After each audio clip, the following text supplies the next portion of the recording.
শুনতে পাচ্ছেন কিনা একটু জানাবেন যে শোনা যাচ্ছে কিনা আমাকে।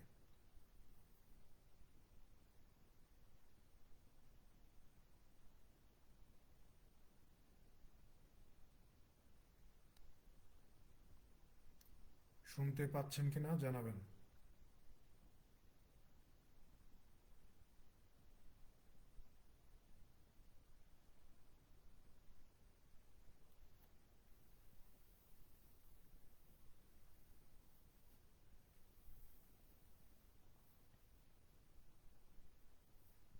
শোনা যাচ্ছে, ওকে ফাইন।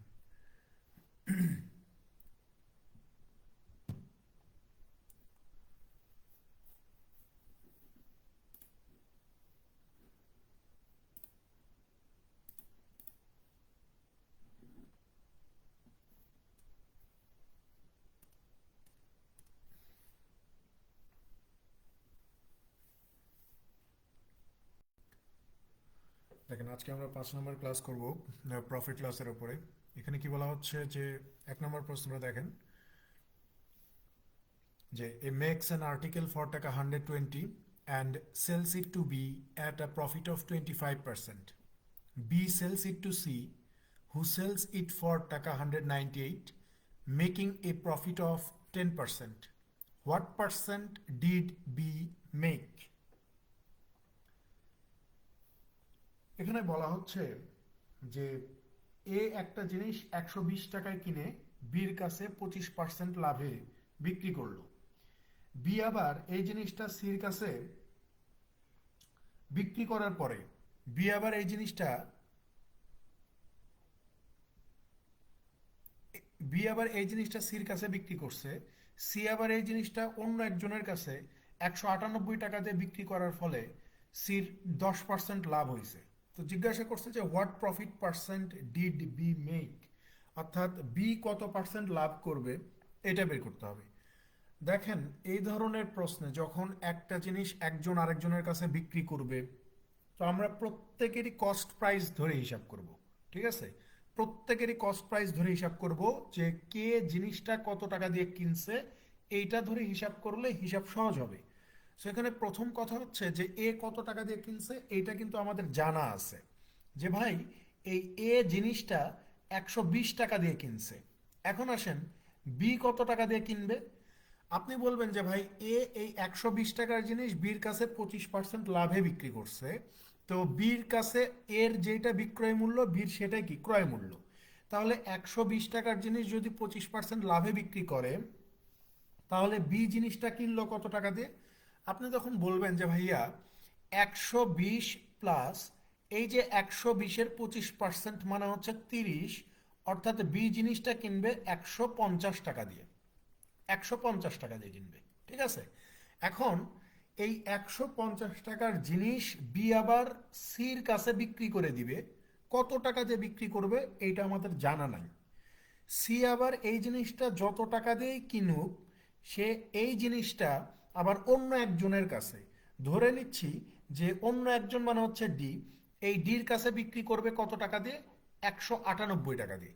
তার মানে 150 টাকা দিয়ে বি কিনলো, কেনার পরে এই 150 টাকার জিনিস সির কাছে বিক্রি করবে। সি কত টাকা দিয়ে কিনবে উই ডোন্ট নো। এরপরে বলা হচ্ছে যে সি আবার এই জিনিসটা ডির কাছে বিক্রি করবে 198 টাকা দিয়ে। এতে করে আপনার সির লাভ হবে কত, 10% লাভ হবে। তাহলে আমি ধরেই নিচ্ছি যে ভাই সি যদি জিনিসটা, কথার কথা, সি যদি জিনিসটা 100% টাকায় কেনে, সির কস্ট প্রাইস যদি আমি 100% ধরি, তাহলে প্রফিট করতেছে কত। আপনি বলবেন যে ভাইয়া প্রফিট করতেছে 10%। সির কস্ট প্রাইস যদি 100% হয়, প্রফিট হচ্ছে 10%, তাহলে সেলিং প্রাইস কত হবে। আপনি বলবেন যে ভাইয়া 110%। এই যে 110%, এইটার ভ্যালু প্রশ্নে দেওয়া আছে যে সি জিনিসটা 198 টাকায় বিক্রি করে। তাহলে এই যে 110%, এইটার ভ্যালু কত, 198। তাহলে 110-এর ভ্যালু যদি 198 হয়, তাহলে আমাদের বের করতে হবে যে সির কস্ট প্রাইস কত। কারণ ডি জিনিসটা 198 টাকা দিয়ে কিনছে, এইটা আমরা জানি, এটা দেওয়া আছে, কিন্তু সির কস্ট প্রাইস লাগবে। তাহলে এই 100%-এর ভ্যালুটা কত হবে আমাদের। আপনি বলবেন যে 198 গুণন হচ্ছে 100, ডিভাইডেড 110, শূন্য শূন্য কেটে দেন, 11 198 এর ভিতরে 18 বার যাবে, 18 10-এ কত হবে? 180 হবে। তার মানে সি এই জিনিসটা কত টাকা দিয়ে কিনবে? এই যে 180 টাকা দিয়ে কিনবে। 180 টাকা দিয়ে কিনে এইটা ডির কাছে 198 টাকায় বিক্রি করলে তার 10% মুনাফা হবে। তো প্রশ্ন জিজ্ঞাসা করছে যে what profit percent did B make, তাহলে বি কত টাকা লাভ করবে? তাহলে বি জিনিসটা কিনছে 150 টাকা দিয়ে, এই 150 টাকার জিনিস সির কাছে বিক্রি করছে 180 টাকা দিয়ে। তাহলে বির লভ্যাংশ এখানে কত? আপনি বলবেন যে ভাই বি লাভ করছে এখানে 30 টাকা। সো প্রফিট পার্সেন্টেজ জানতে চাইছে, তার মানে এই যে 150 টাকার ওপরে প্রফিট করতেছে 30 টাকা, এটাকে যদি আমরা পার্সেন্টেজে প্রকাশ করি তাহলে কত বলতে পারবো? এই যে 20% বলতে পারবো, যে বির লভ্যাংশ হচ্ছে এখানে 20%।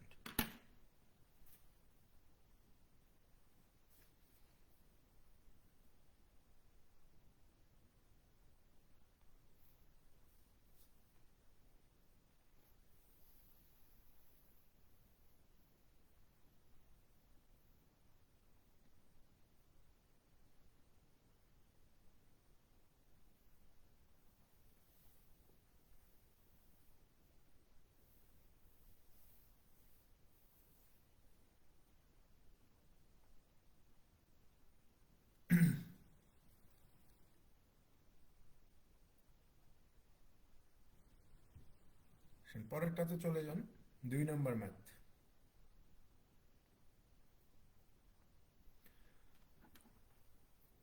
2 নম্বরে কি বলা হচ্ছে যে A sold a watch to B at a gain of 20% and B sold it to C at a loss of 10%। If C bought the watch for taka 216, at what price did A purchase it? কথা বুঝছেন? একই math. এখানে বলা হচ্ছে যে এ বির কাছে একটা ঘড়ি 20% লাভে বিক্রি করবে, বি আবার ওই ঘড়িটা সির কাছে 10% ক্ষতিতে বিক্রি করবে। বলতেছে যে যদি সি ওই ঘড়িটা 216 টাকায় কেনে তাহলে এ ঘড়িটা কত টাকায় কিনেছিল?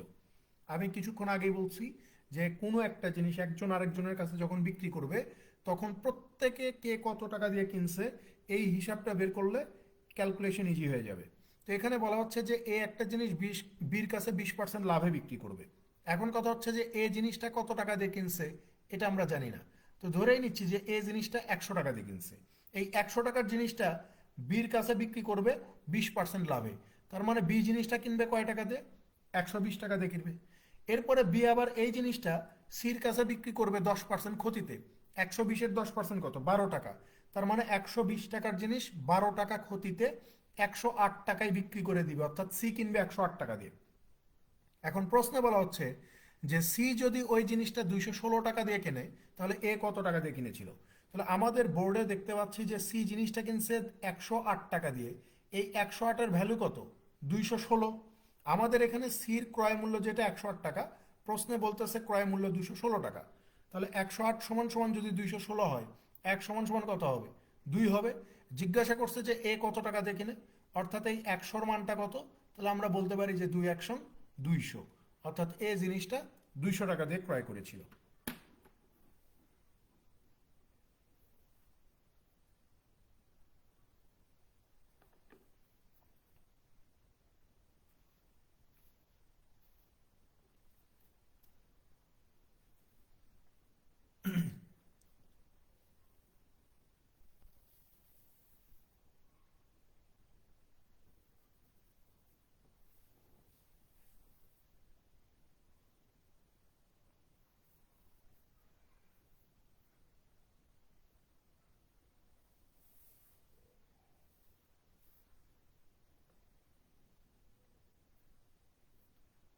পরেরটাতে চলে যান, 3 নম্বর।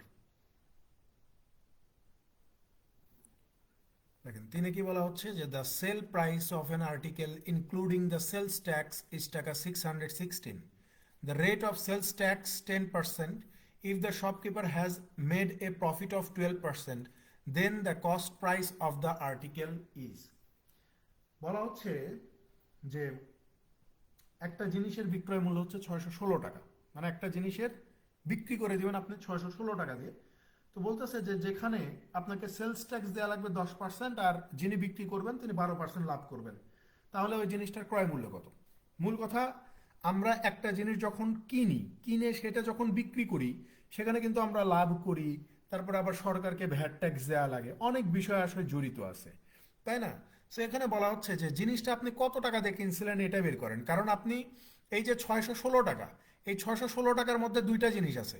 এক নম্বর জিনিস হচ্ছে এই 616-র মধ্যে আপনার প্রফিট আছে, এই 616-র মধ্যে আবার সেলস ট্যাক্স এইটাও আছে, আবার ঠিক সেমভাবে কস্ট প্রাইসটাও আছে এর মধ্যে। তাহলে এই 616-র মধ্যে কি কি আছে?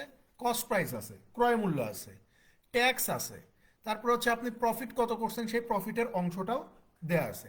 এখন এইগুলো সহজ জিনিস। দেখেন, আপনি যদি ধরে নেন যে আপনার কস্ট প্রাইস হচ্ছে এক্স টাকা, কস্ট প্রাইস কত টাকা? এক্স টাকা।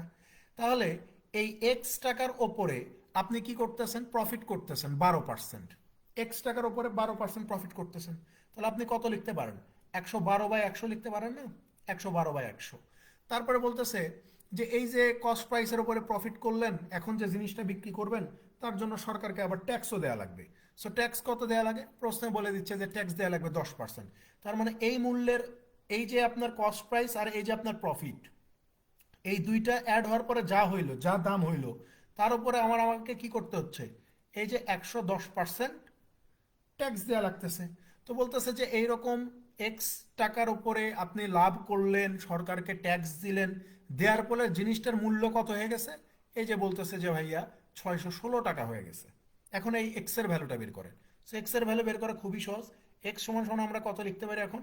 এই যে 616 গুণন 100 উপরে উঠে যাবে, নিচে 112 চলে আসবে। এই যে 100 এই পাশে উপরে উঠে যাবে, নিচে 110 চলে আসবে। এই শূন্য কেটে দেন। 11 দিয়ে আমরা 616-র ভিতরে ভাগ করতে পারি, যাবে হচ্ছে 5 বার, 5 11 55, হাতে থাকে 6 আর 6 66, 6 11 66, 56 বার। 56 এই 112-র ভিতরে যাবে 2 বার, 2 এই 10-এর ভিতরে যাবে 5 বার। তাহলে 5 আর 100 গুণ করে দিলেই আমরা জিনিসটার কস্ট প্রাইস পেয়ে যাব, যে জিনিসটার কস্ট প্রাইস হচ্ছে এক্স টাকা, আর এক্স এর মান কত? এই যে 500 টাকা। বোঝা গেছে?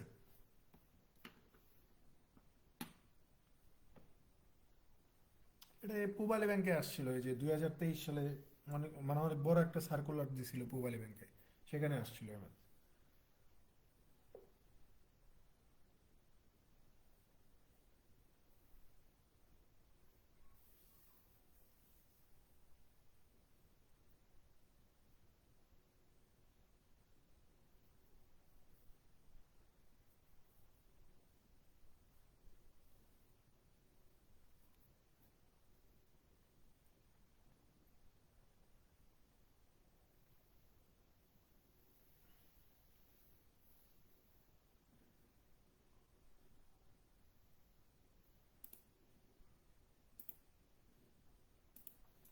পরেরটাতে চলে যান, 4 নম্বর। 4-এ কি বলা হচ্ছে যে X sells an item to Y at a profit of 28% on his cost, and Y sells the same item to Z at a loss of 25% on his cost. If X thus sold the item, এখানে X হবে না, হ্যাঁ, এখানে Y হবে। Correction করে নেন তো এটা, এখানে X হবে না, এখানে Y হবে।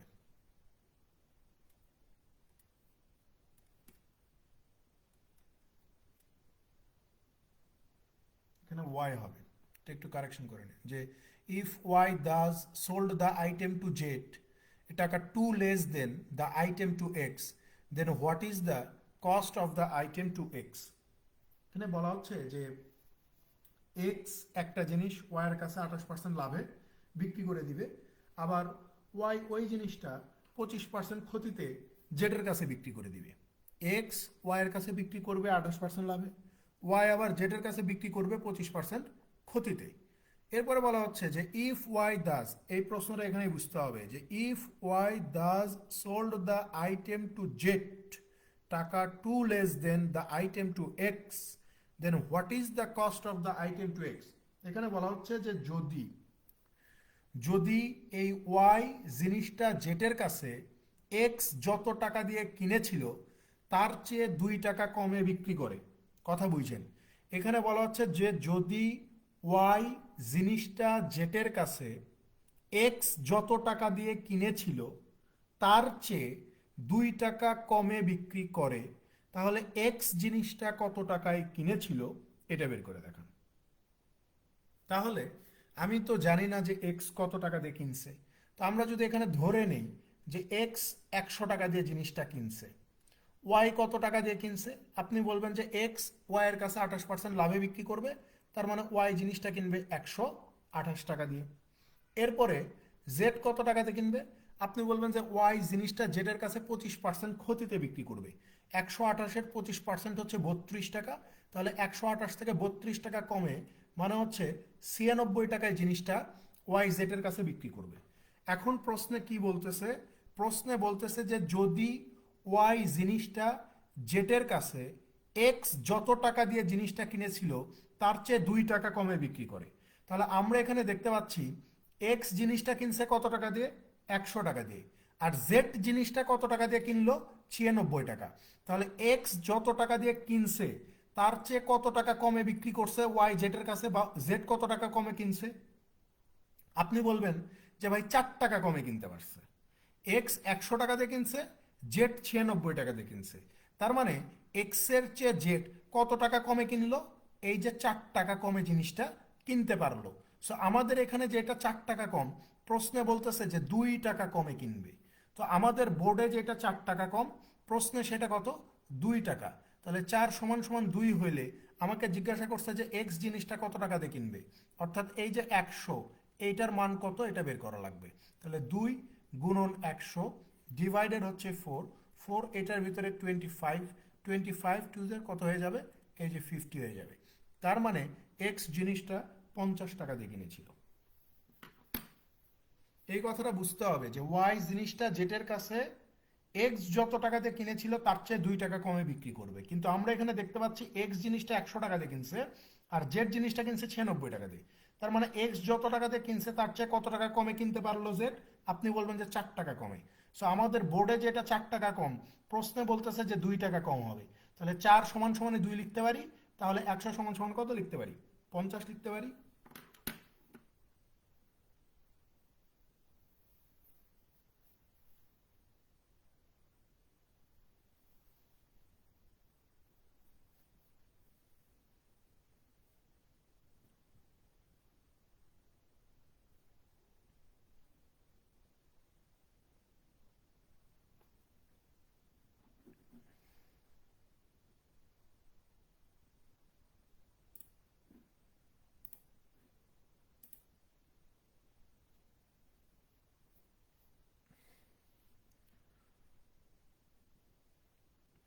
পরেরটাতে চলে যান, 5 নম্বর।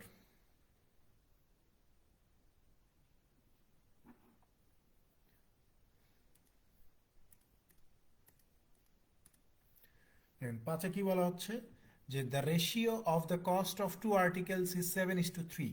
বলতেছে যে দুইটা জিনিসের ক্রয় মূল্যের অনুপাত দেওয়া আছে 7:3। The first one was sold at a loss of 20%। প্রথমটা আপনি 20% ক্ষতিতে বিক্রি করবেন, and the second one was sold at a gain of 40%। আর দ্বিতীয়টা আপনি 40% লাভে বিক্রি করবেন। What is the overall percentage of gain or loss, তাহলে আপনার মোটের উপরে লাভ বা ক্ষতি কি অবস্থা হবে এটা বের করতে হবে। তাহলে আপনার মোটের উপরে লাভ হবে না ক্ষতি হবে এই জিনিসটা বের করা লাগবে। দেখেন আমি এখানে ধরে নিচ্ছি যে ভাই আমি দুইটা জিনিস কিনছি, একটা হচ্ছে এ জিনিস আর একটা হচ্ছে বি জিনিস। তো এই দুইটা জিনিসের ক্রয় মূল্যের অনুপাত দেওয়া আছে এই যে 7 একটার 3 একটার।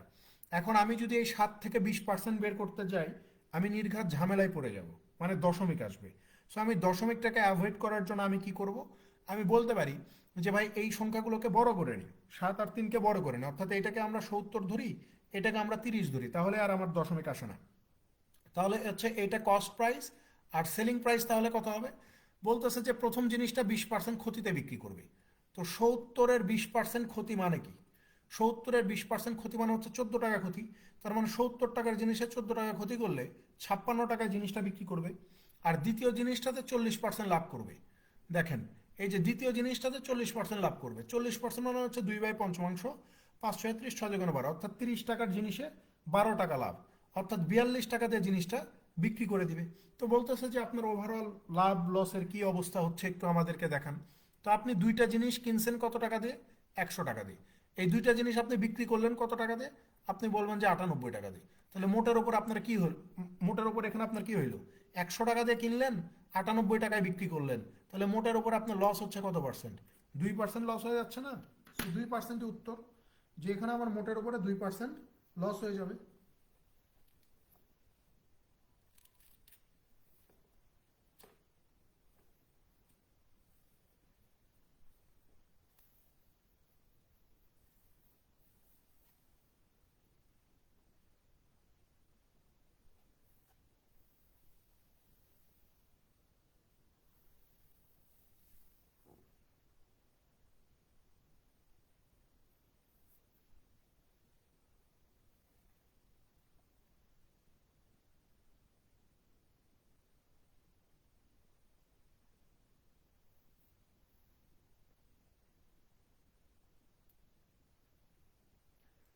পরেরটাতে চলে যান, 6 নম্বর।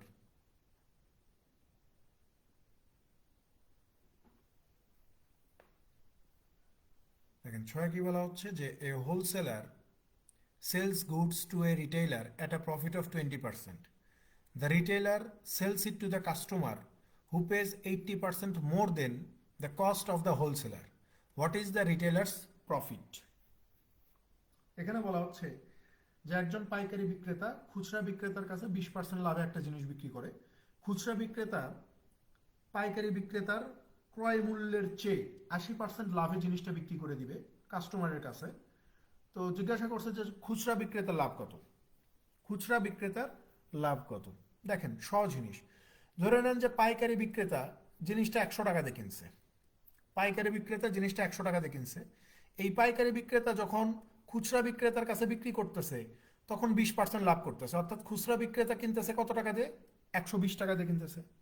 এই খুচরা বিক্রেতা যখন কাস্টমারের কাছে জিনিসটা বিক্রি করতেছে তখন কত টাকা বেশি দামে বিক্রি করতেছে? এই যে বলতেছে যে the retailer sells to the customer who pays 80% more than the cost of the wholesaler. বলতেছে যে রিটেইলার যখন কাস্টমারের কাছে বিক্রি করবে তখন কাস্টমার কত পে করবে? হোলসেলার অর্থাৎ পাইকারি বিক্রেতা যত টাকা দিয়ে কিনছে তার চেয়ে 80% বেশি দামে কিনবে। তো পাইকারি বিক্রেতা কিনছে 100 টাকা দিয়ে, তাহলে কাস্টমার এই জিনিসটা কত টাকা দিয়ে কিনবে? 100-র উপরে 80 টাকা বেশি, অর্থাৎ 180 টাকা দিয়ে কিনবে। তো জিজ্ঞাসা করছে যে তাহলে রিটেইলারের এখানে লাভ কত? রিটেইলার কত টাকা লাভ করবে? তো দেখা যাচ্ছে যে রিটেইলার 120 টাকা দিয়ে কিনছে, 180 টাকা দিয়ে বিক্রি করছে, তার মানে এখানে 60 টাকা প্রফিট করতেছে। তো এখানে জিজ্ঞাসা করছে যে প্রফিট পার্সেন্টেজটা দেখেন ভাই। তাহলে এই যে দেখেন 60 টাকা আমি প্রফিট করতেছি 120-এর ওপরে, তাহলে এটা পার্সেন্টেজে কত হয়ে যাবে? 60 × 120, 50 × 100, অর্থাৎ রিটেইলার এখানে 50% প্রফিট করবে।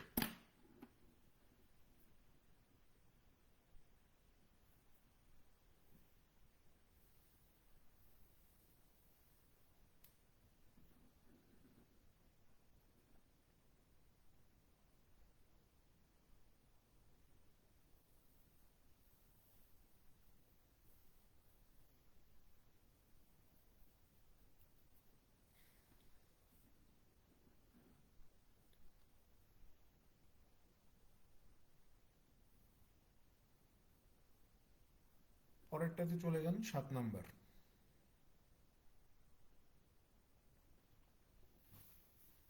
দেখেন সাথে কি বলতেছে যে an article when sold at a gain of 5% yields টাকা 15 more than when sold at a loss of 5% its cost price would be। মানে বলতেছে যে একটা জিনিস 5% ক্ষতিতে বিক্রয়ের চেয়ে যদি 5% লাভে বিক্রি করি তাহলে 15 টাকা বেশি পাবো। একটা জিনিস 5% ক্ষতিতে বিক্রয় করার চাইতে যদি আমি 5% লাভে বিক্রি করি তাহলে 15 টাকা বেশি পাবো। তো জিজ্ঞাসা করছে যে জিনিসটার ক্রয় মূল্য কত, এটা বের করেন। জিনিসটার ক্রয় মূল্য কত, এটা বের করেন।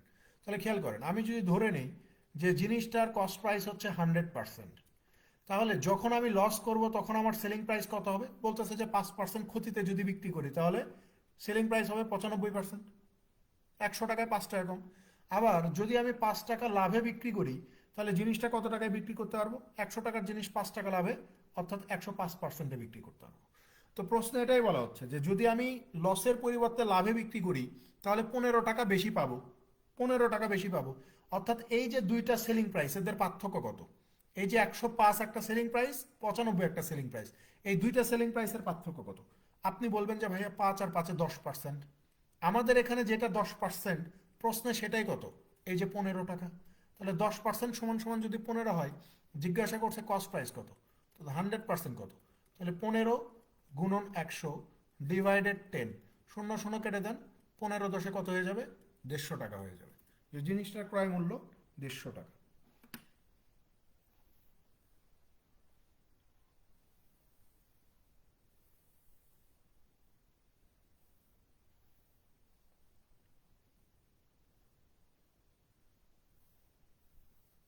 এই বুঝতে পারতেছেন আপনারা? বোঝা যাচ্ছে? চুপ করে আছেন সবাই, বুঝতে পারতেছেন?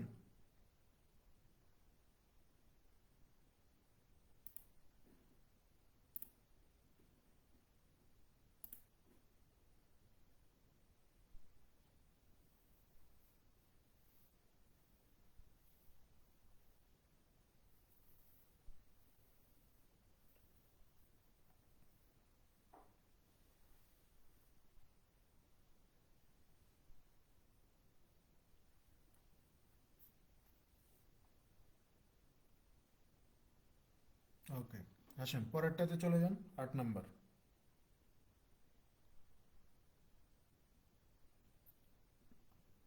8 নম্বরে কি বলা হচ্ছে যে if 5% more is gained by selling an article for taka 350, then by selling it for taka 340, the cost of the article is. এখানে বলা হচ্ছে যে দেখেন এই আগেরটা অর্থাৎ 7 নাম্বার প্রশ্ন আর 8 নাম্বার প্রশ্ন, এই দুইটার মধ্যে তেমন কোনো পার্থক্য নাই, একই প্রশ্ন। একই প্রশ্ন, কিন্তু এই 3-4টা ব্যাংকে আসছে।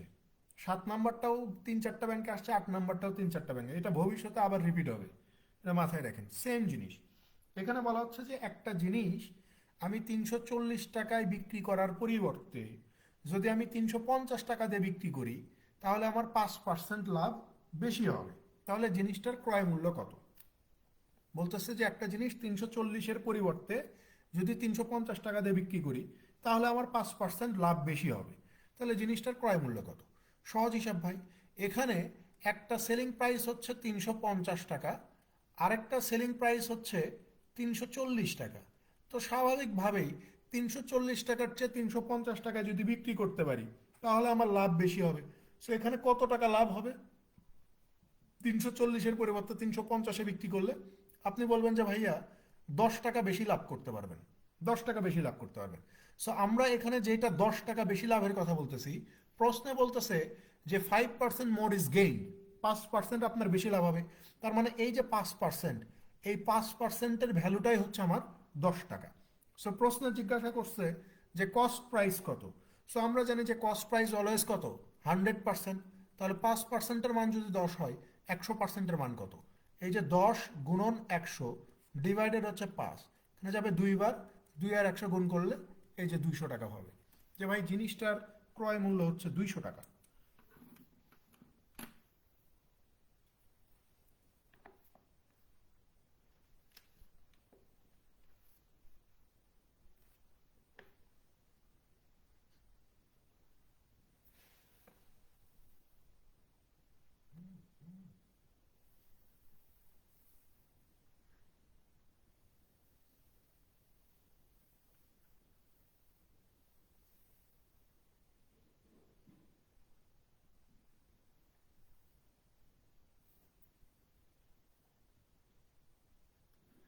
পরেরটাতে চলে যান।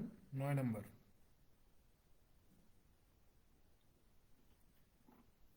দেখেন 9 কি বলা হচ্ছে যে a man sold his watch at a loss of 5%, had he sold it for টাকা 56.25 more, he would have gained 10%. What was the cost on of the watch? এখানে বলা হচ্ছে যে একজন মানুষ 5% ক্ষতিতে একটা ঘড়ি বিক্রি করলো। তিনি যদি ঘড়িটা আরো 56 টাকা 25 পয়সা বেশি দামে বিক্রি করতে পারতেন, তাহলে তার 10% মুনাফা হতো। তো জিজ্ঞাসা করছে যে ঘড়িটার ক্রয় মূল্য কত। এই টাইপটা খুবই খুবই গুরুত্বপূর্ণ। এই টাইপটা থেকে ব্যাংকে প্রিলিমিনারি রিটেন দুইটা জায়গাতেই অনেকবার প্রশ্ন আসছে। ইভেন বাংলাদেশ ব্যাংকের রিটেনে সেম এই প্রশ্নটা আসছে, শুধু ডিজিট চেঞ্জ। সেম এই প্রশ্নটাই, হুবহু এই টাইপেরই প্রশ্ন, শুধু ডিজিট চেঞ্জ, আর কিছুই না। এটা খুবই গুরুত্বপূর্ণ, বিভিন্ন সরকারি বেসরকারি ব্যাংকে এই প্রশ্ন আসে প্রিলি রিটেনে। দেখেন, এখানে দুইটা সিচুয়েশন। প্রথমে বলতেছে যে ঘড়িটা বিক্রি করব 5% ক্ষতিতে। তারপরে বলতেছে যে যদি আমি ঘড়িটা 56 টাকা 25 পয়সা বেশি দামে বিক্রি করতে পারতাম, তাহলে আমার কি হইতো, 10% মুনাফা হইতো। তো জিজ্ঞাসা করছে যে তাহলে ঘড়িটার ক্রয় মূল্য কত, এইটা বের করে দেখাও। তাহলে দেখেন, যেহেতু দুইটা সিচুয়েশন, কস্ট প্রাইস অলওয়েজ আমার কত, 100। ধরে নিচ্ছি যে কস্ট প্রাইস হচ্ছে 100, তাহলে সেলিং প্রাইস কত হবে আমার?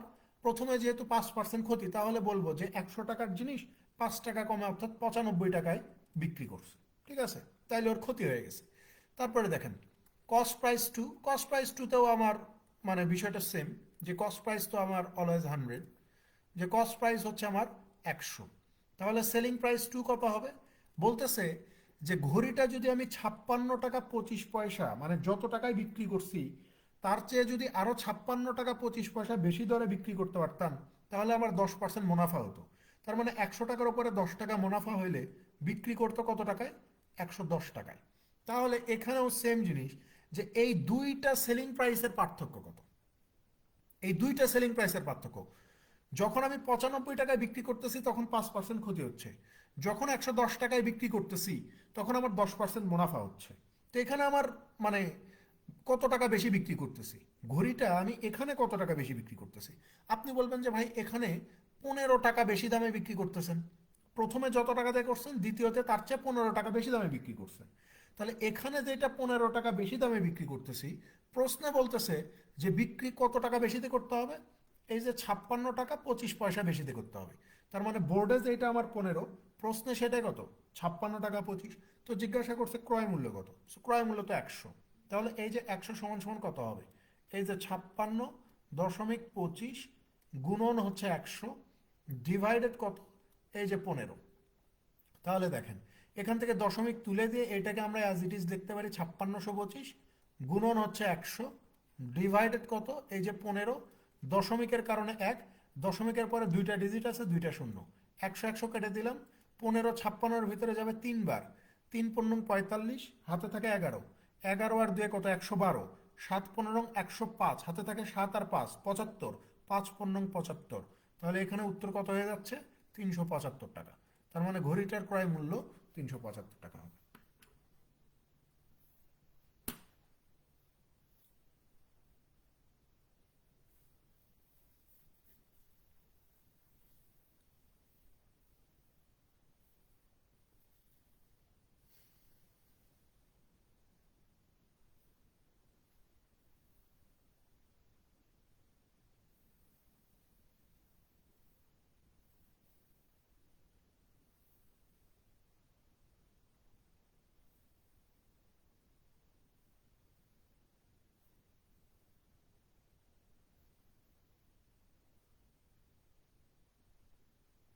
রিটেনের চিন্তা আপাতত মাথা থেকে ঝেড়ে ফেলেন, প্রিলিটা শেখেন, রিটেন অটো হয়ে যাবে।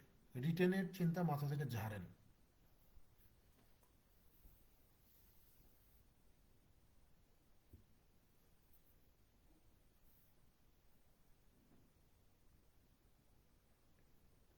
10 নম্বরে চলে যান।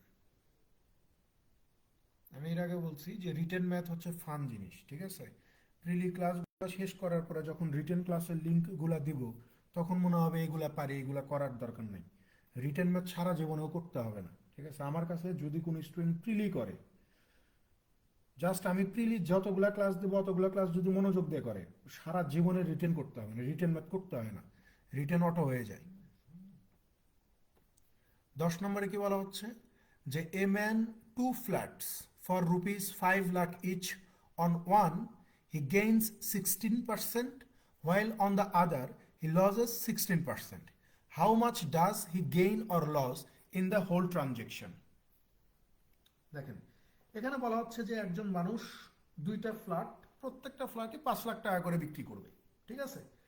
তো বলতেছে যে 5 লাখ টাকা করে বিক্রি করবে, একটা বিক্রি করে তার 16% লাভ হবে, আরেকটা বিক্রি করলে তার 16% ক্ষতি হয়ে যাবে। তো জিজ্ঞাসা করছে যে তাহলে মোটের উপরে তার কত টাকা লাভ হবে বা কত টাকা ক্ষতি হবে, এটা একটু আমাদেরকে বের করে দেখান। দেখেন, এইটা হচ্ছে একটা কমন টাইপের একটা প্রশ্ন। এগুলো আগে মানে ব্যাংকে আসতো খুব কম, এগুলার মানে খুব কম আসতো। আহ, এইটার এই ধরনের প্রশ্নে অলওয়েজ ক্ষতি হবে। আমি আজকে পর্যন্ত আমি জীবনে বহুত ম্যাথ সলভ করছি, ঠিক আছে, আমি জীবনে কখনোই এই টাইপের ম্যাথে লাভ হয়েছে এটা আমি দেখিনি। থাকতে পারে, ধরে নেন যে 99.99% এই টাইপের ম্যাথে ক্ষতি হবে, আমি জীবনে কখনো এই টাইপের ম্যাথে লাভ দেখিনি যে লাভ হয়েছে। তো এখানে বলা হচ্ছে যে ধরেন যে আপনার কাছে দুইটা ফ্ল্যাট আছে, ঠিক আছে, এ ফ্ল্যাট আর বি ফ্ল্যাট। এই এ ফ্ল্যাটটা আপনি এই যে 5 লক্ষ টাকায় বিক্রি করে দিছেন, এই বি ফ্ল্যাটটাও আপনি 5 লক্ষ টাকায় বিক্রি করে দিছেন। এইটাতে আপনার ধরে নেন যে 16% প্রফিট হয়ে গেছে, আর এইটা যখন বিক্রি করছেন তখন আপনার 16% কি হয়ে গেছে, ক্ষতি হয়ে গেছে। তো জিজ্ঞাসা করছে যে তাহলে মোটের উপরে আমার লাভ ক্ষতি কত, এটা বের করো। যদি এইরকম দেখেন যে দুইটা জিনিস একই দামে সেল করে দিচ্ছে এবং একই হারে লাভ হচ্ছে বা একই হারে ক্ষতি হচ্ছে, যে একই হারে লাভ মানে একটা বিক্রি করে এত% লাভ হচ্ছে, ঠিক সেম, ঠিক সেম, মানে লসের হারটাও ঠিক সেম হচ্ছে, যে 5 লাখ টাকা বিক্রি করে আপনার 16% ক্ষতি হচ্ছে, এই ধরনের প্রশ্নে অলওয়েজ লস হবে, কখনোই লাভ হবে না, হয় না কখনো, সব সময় লস হবে। সেই লস পার্সেন্ট বের করার একটা বুদ্ধি আছে, একটা ফর্মুলা আছে। আমি ফর্মুলাটা দেখাই। ফর্মুলাটা কি, খুব সহজ জিনিস। এখানে আপনি নিচে একটা ফ্র্যাকশনের নিচে অলওয়েজ 10 লিখবেন, অলওয়েজ 10, এখানে অলওয়েজ কত হবে, 10 হবে। আর ওপরে লিখবেন যে common gain or loss percent. Common gain or loss percent মানে কি, এই যে একটা জিনিস বিক্রি করে 16% ক্ষতি লাভ হইলো, আরেকটা জিনিস বিক্রি করলে 16% ক্ষতি হইলো, এই যে যত পার্সেন্ট লাভ হচ্ছে বা যত পার্সেন্ট ক্ষতি হচ্ছে, এই জিনিসটাকে ফ্র্যাকশনের উপরে লিখবেন, লিখে এই দুইটার উপরে বর্গ করে দিবেন, করে আপনি ক্যালকুলেশন করবেন। এখানে মাঝখানে ছোট করে নিতে পারেন, যে ভাই 2 দিয়ে যদি ভাগ করে দেন তাহলে 8 হবে, 2 দিয়ে ভাগ করে দিলে 5 হবে। তো এই দুইটার উপরে স্কোয়ার করলে আবার কত হয়ে যাবে, আপনি বলবেন যে 5 দিয়ে 8কে ভাগ করলে 1.6 হয়, 1.6-এর উপর স্কোয়ার করলে 16 ষোলো 256, যেহেতু এক ঘর পরে দশমিক আছে তার মানে 2.56% এখানে আমার লস হয়ে যাবে। ঠিক আছে, মোটামুটি সবাই এটাই ফলো করে। এখন কথা হচ্ছে যে আপনি যদি বিস্তারিত দেখতে চান আমি আপনাকে দেখাচ্ছি, নো প্রবলেম। তবে এই ধরনের প্রশ্নে অলওয়েজ লস হবে, এটা মাথায় সেট করে রাখেন। আর অলওয়েজ যখন লস হয় তখন আপনার মানে এই ফর্মুলা দিয়ে আপনি করতে পারবেন যে লস পার্সেন্ট কত, এই যে যত পার্সেন্ট ক্ষতি হচ্ছে এবং যত পার্সেন্ট লাভ হচ্ছে এটাকে উপরে লিখবেন, নিচে 10 লিখবেন, দিয়ে ক্যালকুলেশন করে দিবেন। যেভাবে ক্যালকুলেশন করলাম, কেউ কেউ এখানে ক্যালকুলেশন মানে এইটা 16-র উপরে 256, যেমন এইভাবে করে যে 16/10 তো ওপরে স্কোয়ার, তার মানে 256 ডিভাইডেড হচ্ছে 100 ইজ ইকুয়াল টু 2.56, এইভাবেও করতে পারে। কেউ কেউ আমার মতো যারা হিসাবে দুর্বল, হিসাব কম পারি, তারা এরকম ছোট ছোট করে করি। ঠিক আছে, এখন যার যেটা ইচ্ছা সে সে অনুযায়ী করে দিবেন, তাহলে আপনি লস পার্সেন্ট বের করতে পারবেন, যেখানে লস হবে আমার 2.56%। আর যদি চিন্তা করেন যে বিস্তারিত দেখান, দেখেন বিস্তারিত দেখাইতে গেলে ওই সেম জিনিস। আপনাকে যদি আমি প্রথমে এই এ ফ্ল্যাট নিয়ে কথা বলি, আমি ধরে নিব যে ভাই এ ফ্ল্যাটের কস্ট প্রাইস হচ্ছে 100 টাকা, এ ফ্ল্যাটে আমি কি করছি, প্রফিট করছি। তাহলে এই যে প্রফিট হচ্ছে আমার 16 টাকা, প্রফিট হচ্ছে আমার 16 টাকা। তাহলে 100 টাকায় 16 টাকা প্রফিট করলে সেলিং প্রাইস কত, 116 টাকা। এখন এই যে 116 টাকা প্রফিট হইলো, এই 116 তো আমাদের এখানে বিক্রি, তো আমরা এখানে 116-তে করছি, কিন্তু প্রশ্নে কত, আপনি বলবেন যে ভাই প্রশ্নে হচ্ছে এই যে 4 5 5 লাখ। তো আমাকে বের করতে হবে যে কস্ট প্রাইস কত, কারণ লাভ লস কত হয়েছে কি হয়েছে এটা বের করার জন্য কস্ট প্রাইস লাগবে। তাহলে কস্ট প্রাইস কত হবে, এই যে এখান থেকে আপনি 100-র মান বের করে কস্ট প্রাইস বের করবেন। সেম ভাবে আপনি বি পণ্যে কস্ট প্রাইস কত, 100 টাকা, ক্ষতি হয়েছে কত আপনার, 16%, তার মানে বিক্রি করছেন কততে, আপনি বলবেন যে 84%-এ বিক্রি করছি বা 84-তে বিক্রি করছি। তাহলে এই যে 84, আমাদের এখানে 84, কিন্তু প্রশ্নে কত, 3 4 5 লাখ। তাহলে আমার বের করা লাগবে কস্ট প্রাইস, কারণ কস্ট প্রাইস ছাড়া বুঝতে পারবো না যে আমার সেলিং প্রাইস মানে লাভ হবে না ক্ষতি হবে। তাহলে এই যে 100 সমান সমান কত, এখান থেকে বের করবেন। তারপরে এই যে কস্ট মানে পণ্য এর কস্ট প্রাইস আর হচ্ছে পণ্য বির কস্ট প্রাইস যোগ করবেন, আর এই যে পণ্য এর সেলিং প্রাইস আর পণ্য বির সেলিং প্রাইস যোগ করবেন, যোগ করে দেখবেন যে আপনার লাভ হয়েছে না ক্ষতি হয়েছে না কি হয়েছে, তারপরে আপনি ক্যালকুলেশন করবেন। বোঝা গেছে? সো এই যে বিশাল ক্যালকুলেশন সামলাতে হবে যদি আপনি বিস্তারিত, আই হোপ আপনারা এটা করতে পারবেন। মানে যারা বিস্তারিত দেখতে যাচ্ছিলেন তাদের জন্য এটা ক্যালকুলেশন করে নিন। আর যারা চিন্তা করেন যে না এই প্রশ্ন আসলে আমি 30 সেকেন্ডে উড়াবো, তাহলে এটা ফলো করবেন।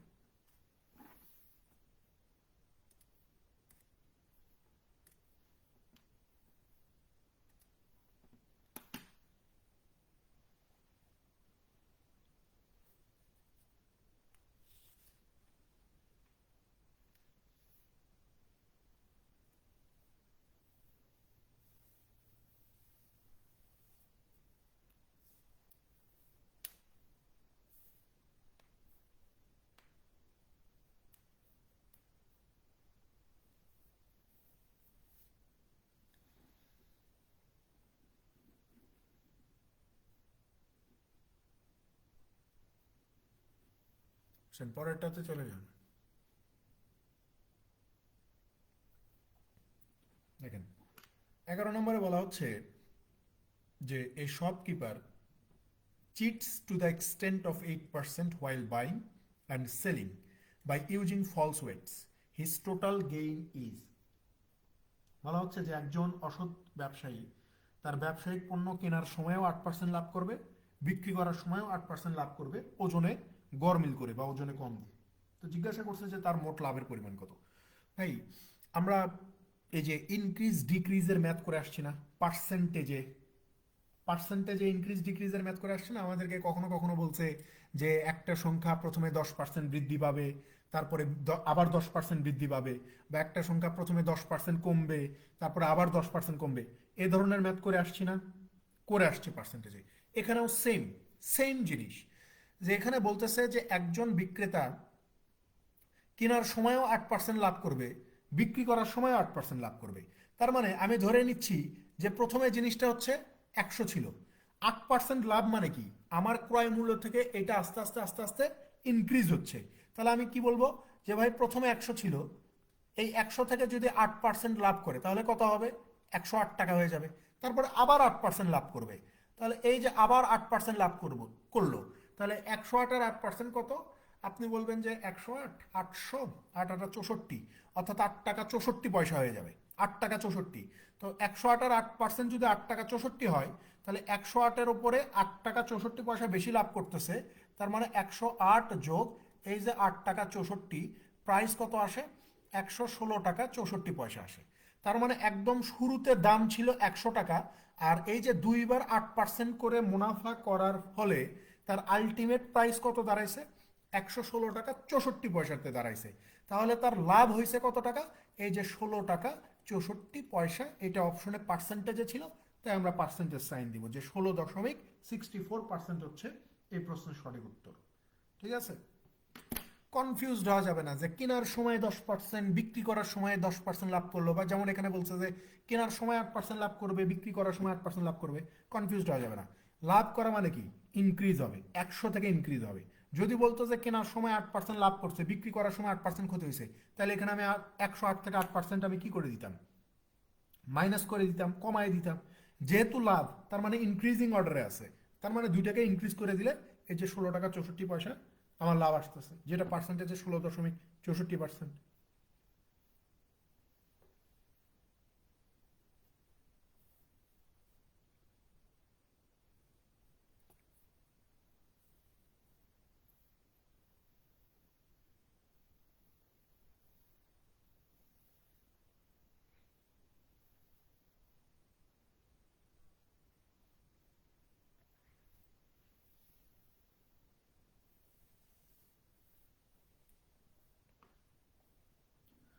পরেরটাতে আসেন, 12 নম্বর।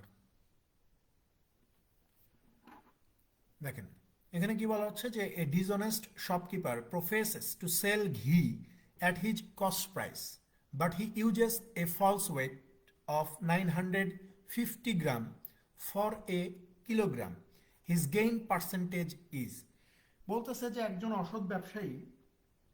বলে একজন অসৎ ব্যবসায়ী বলে বেড়ায় যে আমি যেই দামে পণ্য কিনি সেই দামেই বিক্রি করি, কিন্তু সে ওজনে কম দেয়। কত কম দিবে বলতেছে যে 1 কেজির জায়গায় বা 1000 গ্রামের জায়গায় আপনাকে 950 গ্রাম জিনিস দেবে। তো জিজ্ঞাসা করছে যে তাহলে তার প্রফিট পার্সেন্টেজটা কত, সে কত পার্সেন্ট লাভ করবে।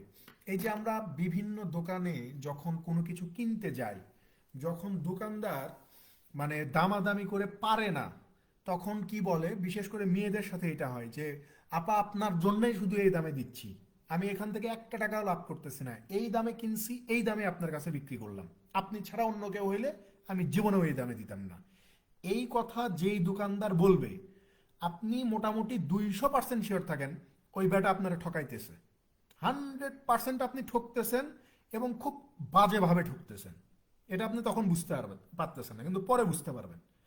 যেই কথা বলবে যে যেই দামে কিনছি এই দামে বিক্রি করতেছি, ও যত পেয়ারের লোকই হোক, ও আপনাকে ঠকাইতেছে এবং খুব বাজেভাবে ঠকাইতেছে।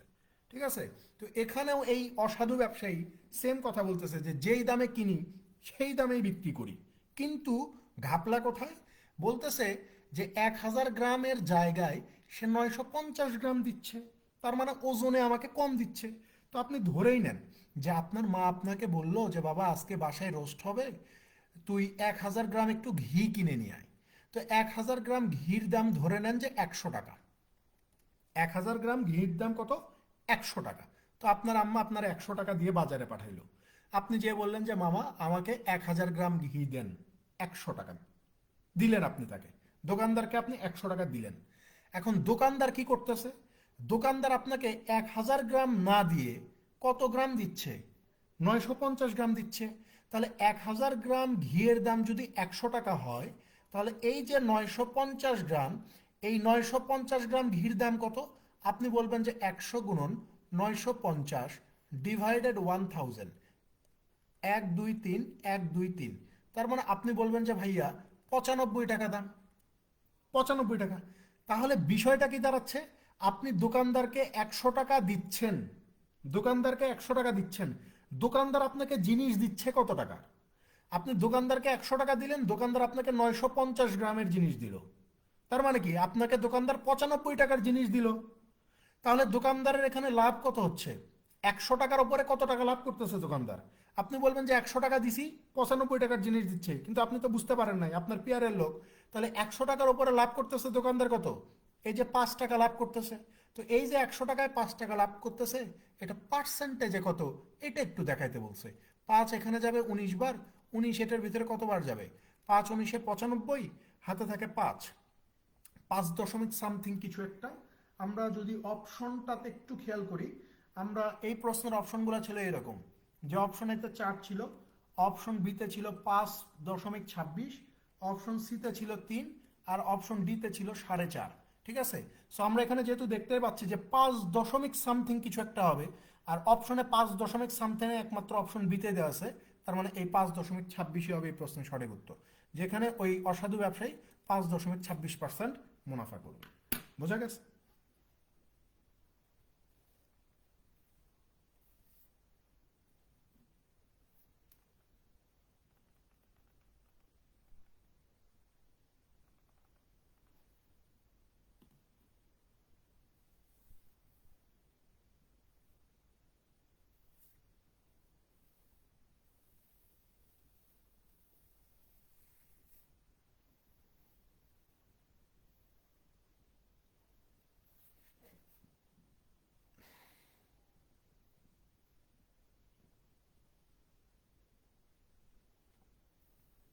কেমনি 5%?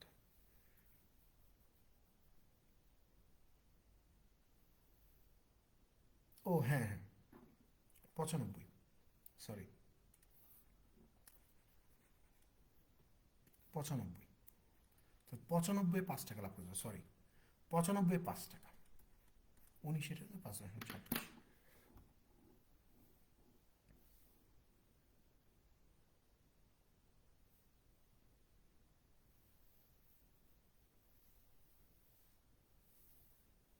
দেখেন ঠিক করে দিছি।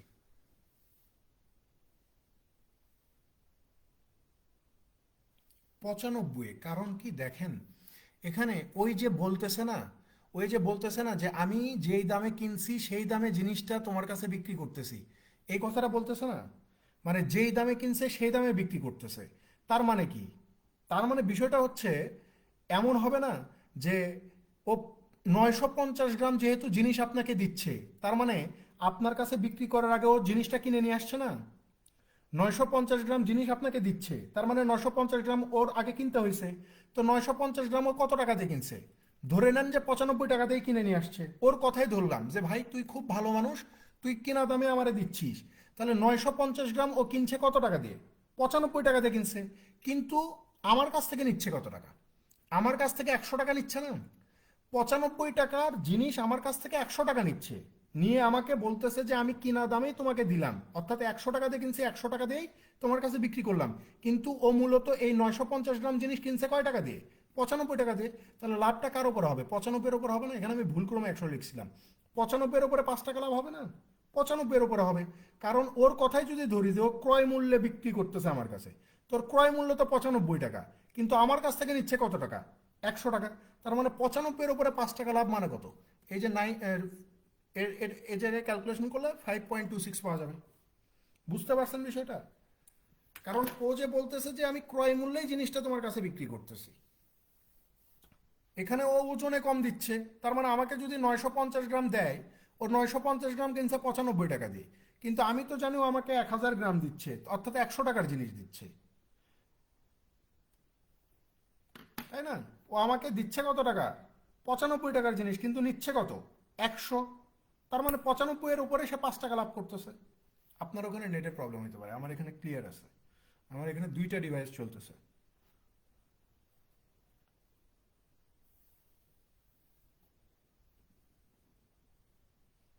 বুঝতে পারছেন?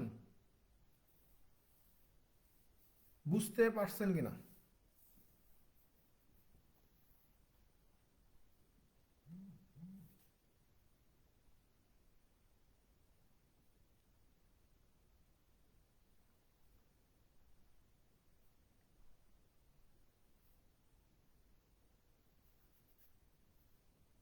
দেখেন এইটা, মানে এই ধরনের ম্যাথ কেউ টাকার হিসাবে করে, টাকার হিসাবে করাটা সবচেয়ে ইজি। কারণ মানে এটার চেয়ে আরো কঠিন ম্যাথ আছে, বাট ওইগুলা আসে না বললেই চলে, এই জন্য আমরা ঢুকানি। এই টাইপের ম্যাথগুলো আমরা ইয়েতে দেখতাম, আসানুল্লাহ সময় দেখতাম। তো এখানে অনেকেই আছে যে এটা এগুলোকে ইয়ে ধরে করবে, মানে এই যে ওজন ধরেই করে, টাকার হিসাবে নিয়ে যায় না। বাট টাকার হিসাবে কনভার্ট করা সবচেয়ে ইজি। বুঝতে পারছেন? কারণ অনেকে এটা এইভাবে করে যে 950 গ্রামের জায়গায়, মানে 1000 গ্রামের জায়গায় আমাকে 950 গ্রাম দিচ্ছে, তার মানে তো আমাকে 50 গ্রাম কম দিচ্ছে, তার মানে যেই 50 গ্রাম কম দিচ্ছে সেটা ওর লাভ। অনেকে এটাকে এই যে মানে গ্রামের হিসাবে, মানে ওজনের হিসাবে পার্সেন্টেজে হিসাব করে দেখায়। বাট অনেক ম্যাথ আছে, যদি কখনো সেই মানে কঠিন ম্যাথগুলো দেয়, ওইগুলো আসলে টাকার হিসাব করা সবচেয়ে সহজ। কারণ আপনি যখন জিনিসটাকে টাকাতে কনভার্ট করে দিবেন, তখন বিষয়টা মানে বেশি ইয়ে হয়ে যায়, সহজ হয়ে যায় এই ওজনের চেয়ে। দুইভাবে করা যাবে, সমস্যা নেই। তো সহজ ম্যাথ, একদম সহজ ম্যাথ। সো আপনি দুইভাবে করতে পারেন, যে ওজনের হিসাব ধরে করতে পারেন, টাকার হিসাব ধরে করতে পারেন। সো আমার সাজেশন থাকবে যে টাকার হিসাব ধরে করেন, সহজে সমাধান হবে। 13 নম্বরে চলে যান।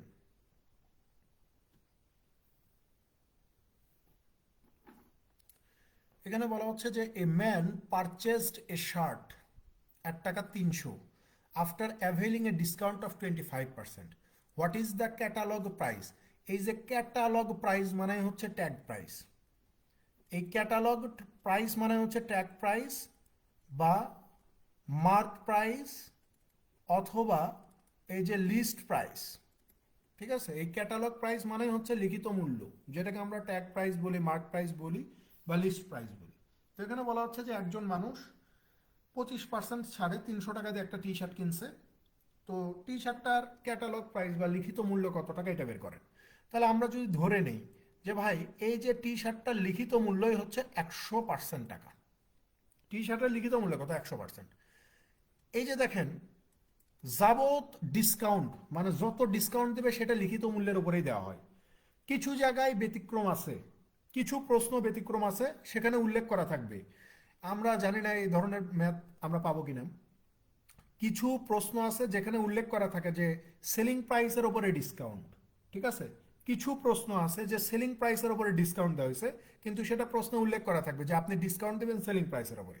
কিন্তু এখানে বলা আছে যে একটা জিনিসের গায়ের মূল্যের ওপরে আমি 25% ছাড় পাচ্ছি। এবং মানে 99% ক্ষেত্রে এটাই হয় যে ছাড়ের যেই বিষয়গুলো এইগুলো লিখিত মূল্যের ওপরেই হয়।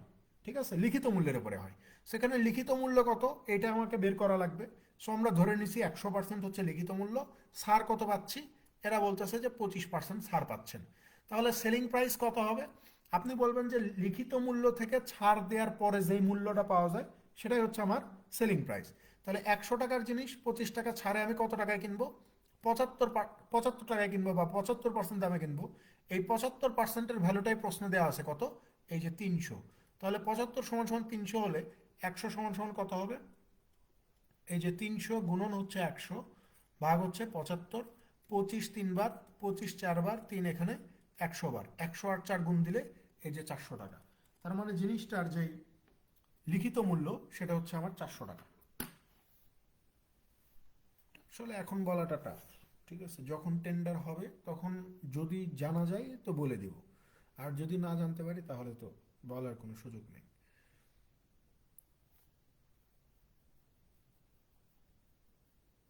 ধরে রাখেন যে বিআইবিএমই পরীক্ষা নেবে, ঠিক আছে, এতটুকু মোটামুটি মানে 80-90% শিওর থাকেন যে বিআইবিএম পরীক্ষা নেবে। কারণ আইবিএ এত বড় পরীক্ষা ডিল করবে না বা আইবিএ কে এত টাকা দিবে না। আইবিএ যত টাকা চাবে, বিআইবিএম টেন্ডার কারা পায়? আপনি যত কম রেটে কাজটা করতে পারবেন তাদেরকে টেন্ডার দিবে। কিন্তু আইবিএ কে দিয়ে কোনো কাজ করাইতে গেলে সেখানে টাকার হিসাব করলে হবে না। ঠিক আছে, কারণ আইবিএ প্রচুর পরিমাণে টাকা নেবে, তার চেয়ে অনেক কম টাকা বিআইবিএম নিবে। ঠিক আছে, তো বিআইবিএমই টেন্ডার পাবে, সহজ হিসাব। কারণ আইবিএ কে এত টাকা দিবেও না কেউ, আর আইবিএ এত বড় পরীক্ষার দায়িত্বও কখনো নিবে না। আর যদি নেয় দেয় সেটা আলাদা হিসাব। ঠিক আছে, আইবিএ পরীক্ষা নিলে যে খুব বেশি কঠিন হবে তেমন কিছুই না। ম্যাথ আর ইংরেজি সেকশনটা কঠিন হবে, কিন্তু প্রশ্ন সমাধানের কলা কৌশল বলেন, স্ট্র্যাটেজি বলেন, সেম টাইপেরই থাকবে। এই জন্য আমি স্টুডেন্টদেরকে প্রায়ই বলি, বা আপনাদের বিভিন্ন বড় ভাইরাও অনেক সময় কথা বলে, যে আপনি আপনার হাতে যদি সুযোগ থাকে, সময় থাকে, আপনি আইবিএর বিবিএমবিএর অ্যাডমিশন টেস্টে যে প্রশ্নগুলো আছে এগুলো সমাধান করেন। ইংরেজি, তারপরে হচ্ছে ম্যাথ, অ্যানালাইটিক্যাল। যারা বেসরকারি ব্যাংকে পরীক্ষা দেন এদের অ্যানালাইটিক্যাল থেকে প্রশ্ন হয় বেসরকারি ব্যাংকে। সো আপনি যদি আইবিএর বিবিএমবিএর অ্যাডমিশন টেস্টের প্রশ্নগুলো সমাধান করেন তাহলে তো আপনার আর ঝামেলা হচ্ছে না। ঠিক আছে, আহসানুল্লাহ জীবনে আসবে না। ঠিক আছে, আহসানুল্লাহ আসবে না, এই চিন্তা করে লাভ নাই।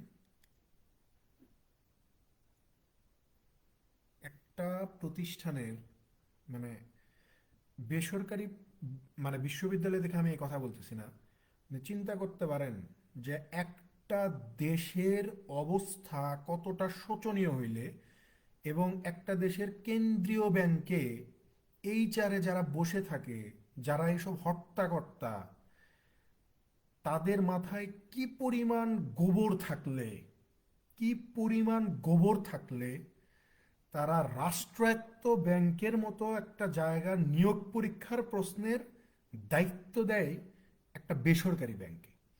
পৃথিবীর ইতিহাসে, গোটা পৃথিবীর ইতিহাসে এমন একটা দেশ দেখাইতে পারবে না যে যারা তাদের এই সেন্সিটিভ নিয়োগ প্রক্রিয়াগুলো এমন এইরকম একটা বিশ্ববিদ্যালয়ের হাতে দেয়।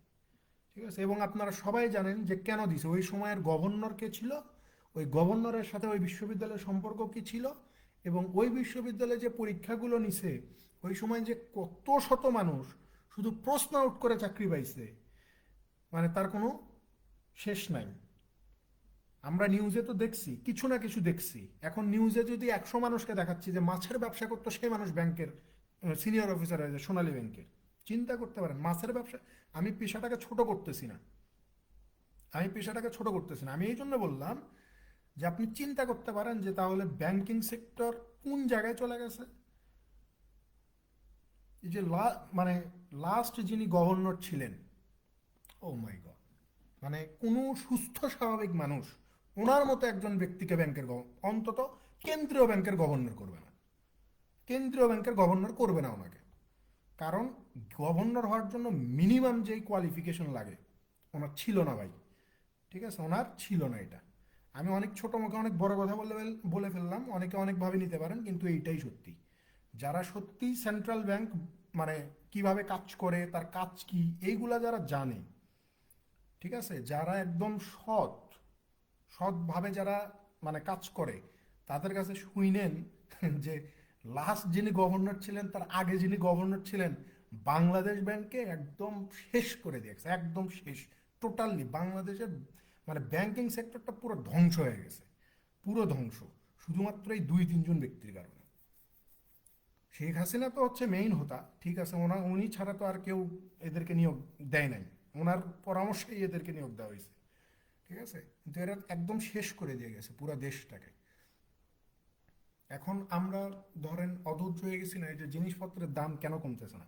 আমরা অনেক এক্সপেকটেশন নিয়ে বসেছিলাম যে জিনিসপত্রের দাম কমবে, এখন কথা হচ্ছে যে জিনিসপত্রের দাম তো হুট করে কমবে না, কারণ লাস্ট 15, 16, 17 বছরে অবস্থা এমন খারাপ হয়ে গেছে যে এই যে 4 মাস 6 মাসের দায়িত্ব নিয়ে এনারা শুধু চোখে অন্ধকার দেখতেছে, না পারতেছে জিনিসপত্রের দাম কমে। জিনিসপত্রের দাম কমাইলে এই যে এত টাকা লোন, এত টাকা এগুলো কিভাবে শোধ করবে, বা এই যে মূল্যস্ফীতির যে বিষয়গুলো, এগুলো কিভাবে ট্যাকেল দিবে। তারপরেও ঠিক আছে যে অনেক জায়গায় অনেক মানে আপনার সিন্ডিকেট চলতেছে, চলতেছে, এগুলা ভাঙা এতটা সহজ কথা না, 4 মাস 6 মাস আপনি এগুলো ভাঙতে পারবেন না, পুরা দেশটাকে শেষ করে দিয়ে গেছে ভাই, ঠিক আছে। উনি আল্লাহ না করুক যদি এবার ধরেন যে কথার কথা, শেখ হাসিনা তো ক্ষমতায় টিকেই যেত, শেখ হাসিনা যদি এত বড় ঝামেলা হওয়ার আগেই যদি বলতো যে ছাত্রদের যত দাবি আছে মানলাম, যা বয়স 35-35ই করলাম, কোটা থাকবে না, ঠিক আছে, কোটা বাতিল করলাম, সব কিছু করলো, ধরে নেন যে, তাইলে তো ছাত্র সমাজ খুশি হয়ে যেত, তাহলে শেখ হাসিনা থাকতো। আপনি চিন্তা করেন যে শেখ হাসিনা যদি আরো 10টা বছর ক্ষমতায় থাকতো, তাইলে আমার আপনার অবস্থা কি হতো। আমরা তো এগুলো পরে দেখতে পাচ্ছি যে আসলে দেশের অবস্থাটা কি, আমরা একদম মরে যাইতাম, না খেতে পেয়ে মরে যেতাম, তুলে নিয়ে যাইতো অনেকেরই, ঠিক আছে, অনেক মানুষকে তুলে নিয়ে যেয়ে মেরে ফেলে দিত। যাই হোক, দেখেন 14 নম্বরে, দেখেন 14তে কি বলা হচ্ছে যে if Arif saved more than taka 10 by purchasing a sweater at a 15% discount, what is the smallest amount the original price of the sweater could be to the nearest টাকা। এখানে বলা হচ্ছে যে 15% ছাড়ে একটা সোয়েটার আপনি কিনছেন, এতে করে আপনার 10 টাকা সেভ হয়ে গেছে। তো জিজ্ঞাসা করছে যে সোয়েটারটির মূল্য তো তাহলে কত হবে, কস্ট প্রাইসটা কত। দেখেন এখানে এই যে 15%, অনেকে এই প্রশ্নটাতে একটু হয়ে যান যে 15% ডিসকাউন্টে যে 10 টাকা সেভ হচ্ছে মানে কি। দেখেন আপনি আপনার কাছ থেকে যখন দোকানদার কম নিচ্ছে, সে টাকা তো আপনার কাছেই থাকতেছে, তো এটা আপনার সঞ্চয়ের জন্য না, মানে সঞ্চয় হয়ে গেল, কারণ আপনি পুরো টাকাটা নিয়ে গেছেন খরচ করার জন্য, সেখান থেকে যদি দোকানদার কিছু টাকা আপনার কাছ থেকে কম নেয়, তার মানে কি ওইটা আপনার সঞ্চয় হয়ে গেল।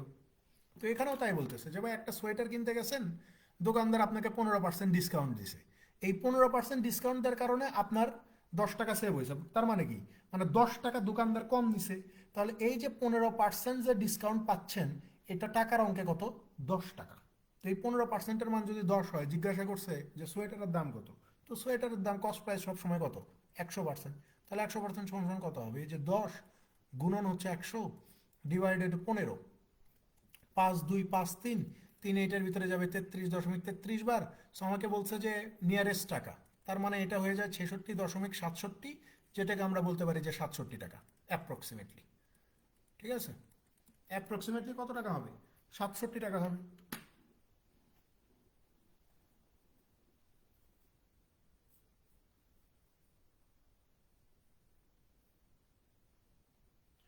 এমন মানুষরাও চিনি, ও সারা মানে কি বলবো, তখন আমরা বিশ্ববিদ্যালয়ে কেবল আপনার মানে সেকেন্ড ইয়ারের 6 মাস শেষ করে ফেলছি, ওই ভাই মানে তখন থেকে আপনার আহসানুল্লাহ পরীক্ষা নেওয়া শুরু করছে মনে হয়, তখন ও আহসানুল্লাহ যেই পরীক্ষাই নেয়, এই সেই পরীক্ষাতেই টিকে, তার আগে সে প্রিলি পাস করে না।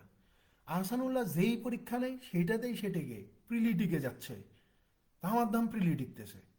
আমরা তো ওই সময় তো কিছু বুঝি নাই, তারপরে প্রিলি টিকলো, আস্তে রিটিন টিকলো, চাকরি হয়ে গেল, চাকরি করতেছে, তারপরে তো এই যে বোঝা গেল যে আসলে আহসানুল্লাহ কত গায় না। এখন আমি বলতেছি না যে ওনার হয়তো মানে প্রশ্ন পাইছে, আমি এই কথা বলতেছি না, কিন্তু বিষয়টা একটু ইয়ে না, আমি ধরে নিচ্ছি ওনার মেধা দিয়ে হয়েছে, কিন্তু অনেক মানুষ তো হয়েছে যারা প্রশ্ন কিনে চাকরি পাইছে, তাই না বিষয়টা? তো এরকম কত মানুষের চাকরি হয়ে গেছে, আপনি কেমনে বলবেন, আমি কেমনে বলবো? খুঁজে পাওয়া খুব কঠিন। আবার অনেক মানুষ আছে যে মানে প্রকৃতপক্ষেই মেধাবী, টিকতে পারে নাই, এদের কারণেই তো টিকতে পারে নাই। এরা যদি 100 জনও ঢোকে, প্রত্যেক সার্কুলারে যদি 100 জন মানুষ এরকম ঢোকে, তার মানে কি 100 জন মেধাবী বাদ পড়ে গেছে এদের কারণে? এরা না ঢুকলে তো 100 জন চাকরি পাইতো। যাদের প্রশ্ন, যারা প্রশ্ন করে নিজের যা যতটুকু মেধা আছে এতটুকুই লিখে আসছে, এতটুকুই পড়ছে, এতটুকুই পারছে, সো ওদেরকে চাকরি দিলে বেশি লাভ হইতো না?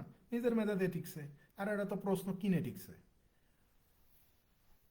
হাজার হাজার ছেলেপেলে ঢুকে গেছে, হাজার হাজার।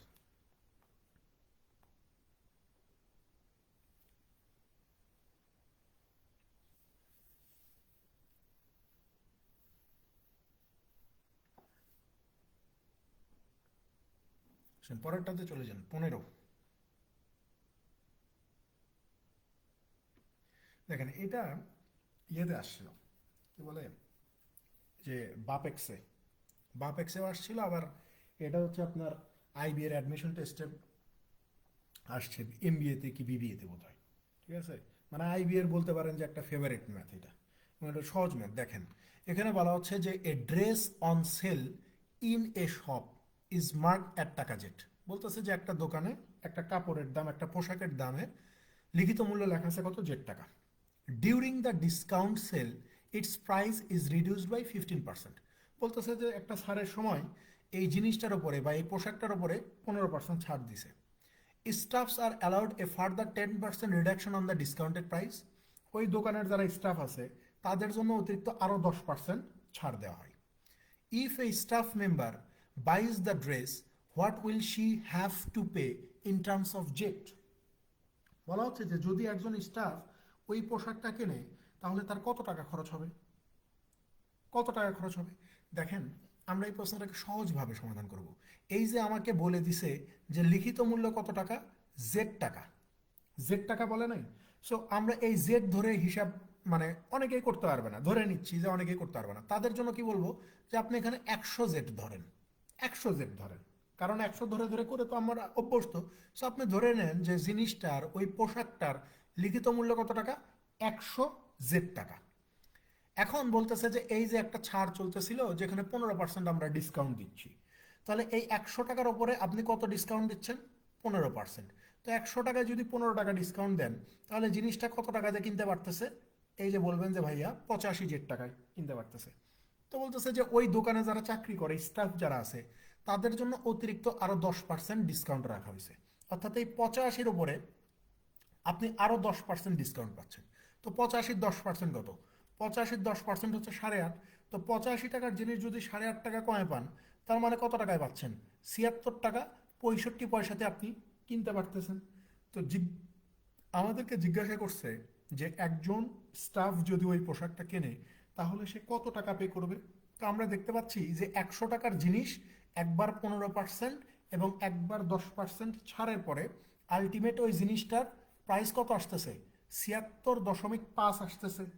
কিন্তু এখানে উত্তর কিন্তু এটা না। আমি যদি অপশনগুলো আপনাদেরকে দেখাই, দাঁড়ান, অপশনে দেওয়া ছিল যে 0.75 জেড, অপশন বিতে ছিল 0.76 জেড, অপশন সিতে ছিল 0.765 জেড, এবং অপশন ডিতে ছিল নান অফ দিস।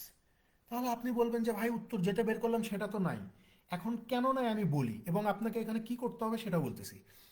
প্রথম, আমার ভ্যালু তো ছিল শুধুমাত্র জেড, কিন্তু আমি এখানে হিসাবটা যাতে আমি সহজেই করতে পারি, এই জন্য কি করছিলাম, 100 দিয়ে গুণ করে দিছিলাম না এই জেডকে। হিসাবটা যাতে আমি সহজেই করতে পারি, এই জন্য এই জেডকে আমি কি করছিলাম, 100 দিয়ে গুণ করছিলাম। আর যেহেতু আমাকে জেটের সাপেক্ষে উত্তর বের করতে হবে, তাই এই যে এখন আমার যেই উত্তর বের হয়েছে 76.75 জেড, এইটাকে এখন আমার কি করা লাগবে, 100 দিয়ে ভাগ করে দেওয়া লাগবে। 100 দিয়ে যখন ভাগ করব তখন আমি আমার কাঙ্ক্ষিত উত্তরে যাইতে পারবো, মানে জেটের সাপেক্ষে যে উত্তরটা হওয়ার কথা সেখানে যাইতে পারবো। আপনি যদি বলেন যে 100 দিয়ে কেন ভাগ, 100 দিয়ে এই কারণে ভাগ, কারণ প্রথমে আপনি এই জেডের সাথে 100 গুণ করছিলেন অ্যাকচুয়াল রেজাল্ট পাওয়ার জন্য, এখন এই 100 দিয়ে আবার ভাগ করা লাগবে। তো আমরা যদি এখান থেকে দশমিক উঠে দেই, তাহলে এটাকে আমরা 765 জেড বলতে পারি, আর নিচে 100 ছিল, দশমিকের পরে একটা ডিজিট, তাই এখানে একটা শূন্য। এখন এই 1000 দিয়ে 765কে ভাগ করলে এই একের জন্য একটা দশমিক, দশমিকের পরে তিনটা শূন্য, তার মানে হচ্ছে এই যে 765 জেড হচ্ছে এই প্রশ্নের সঠিক উত্তর, যে দশমিক 765 জেড হবে। বোঝা গেছে ভাই?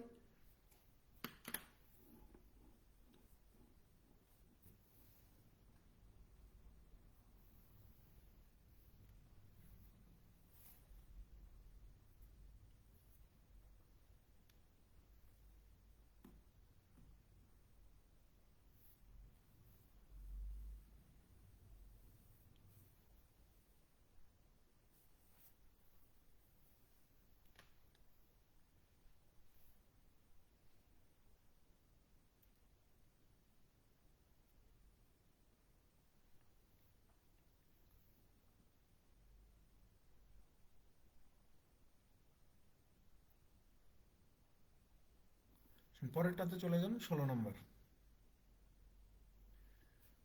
দেখেন এটাতে একটু মনোযোগ দিন, মজার একটা জিনিস। এখানে বলা হচ্ছে যে after getting two successive discounts a shirt with a list price of 150 taka is available at 105 taka. If the second discount is 12.5%, find the first discount. বলা হচ্ছে যে ভাই 150 টাকার একটা শার্টের লিখিত মূল্যের উপরে পরপর দুইবার ছাড়ের পরে যদি শার্টটার দাম 105 টাকা হয় এবং দ্বিতীয় ছাড়টা যদি 12.5% হয়, তাহলে প্রথম ছাড়ের পরিমাণ কত? কথাটা বুঝছেন? এখানে প্রথমে শার্টটার দাম ছিল 150 টাকা। এই 150 টাকার ওপরে এখানে আপনি কত পার্সেন্ট ডিসকাউন্ট দিয়েছেন, মানে প্রথমবার আপনি কিছু ডিসকাউন্ট দিয়েছেন, দেওয়ার পরে এখানে আপনার একটা দাম আসছে, তারপরে আপনি এই দামের উপরে আপনি আবার কি করছেন, এই যে 12.5% ডিসকাউন্ট দিয়েছেন, দ্বিতীয় ডিসকাউন্ট হচ্ছে 12.5%, দেওয়ার পরে আপনার এই 150 টাকার শার্ট কত টাকা হয়ে গেছে? 105 টাকা হয়ে গেছে। তো আপনাকে জিজ্ঞাসা করছে যে ভাই এই যে প্রথমবার আপনি আসলে কত টাকা ডিসকাউন্ট দিছেন এটা আপনি বের করেন, মানে কত পার্সেন্ট ডিসকাউন্ট দিছেন এটা বের করেন। আপনি দ্বিতীয় ডিসকাউন্ট আপনার 12.5%, ওকে, কিন্তু প্রথম ডিসকাউন্ট আপনার কত পার্সেন্ট ছিল এটা বের করেন। দেখেন এই যে 12.5, এইটাই হচ্ছে এই প্রশ্নের হিটিং পয়েন্ট। এই জন্য বলছি যে পার্সেন্টেজ ভ্যালু আর ফ্র্যাকশনাল ভ্যালু মাথায় রাখতে হবে। তাছাড়া এগুলা এক্স ধরে করতে গেলে আপনার ভুল হইতে পারে, আপনার সময় বেশি লাগতে পারে। দেখেন 30 সেকেন্ডে সমাধান হবে। এই যে 12.5%, 12.5%-এর ফ্র্যাকশনাল ভ্যালু আমরা কত শিখে আসছি পার্সেন্টেজ অধ্যায়? 1/8, তাই না? তো এখানে 12.5% ডিসকাউন্ট মানে কি? 12.5% কম দাম নিচ্ছে। তো 12.5%ও যেই কথা, 1/8ও সেই একই কথা। তো 12.5% ডিসকাউন্ট মানে কি? 8 টাকার ওপরে 1 টাকা ডিসকাউন্ট। 8 টাকার ওপরে কয় টাকা ডিসকাউন্ট? 1 টাকা ডিসকাউন্ট।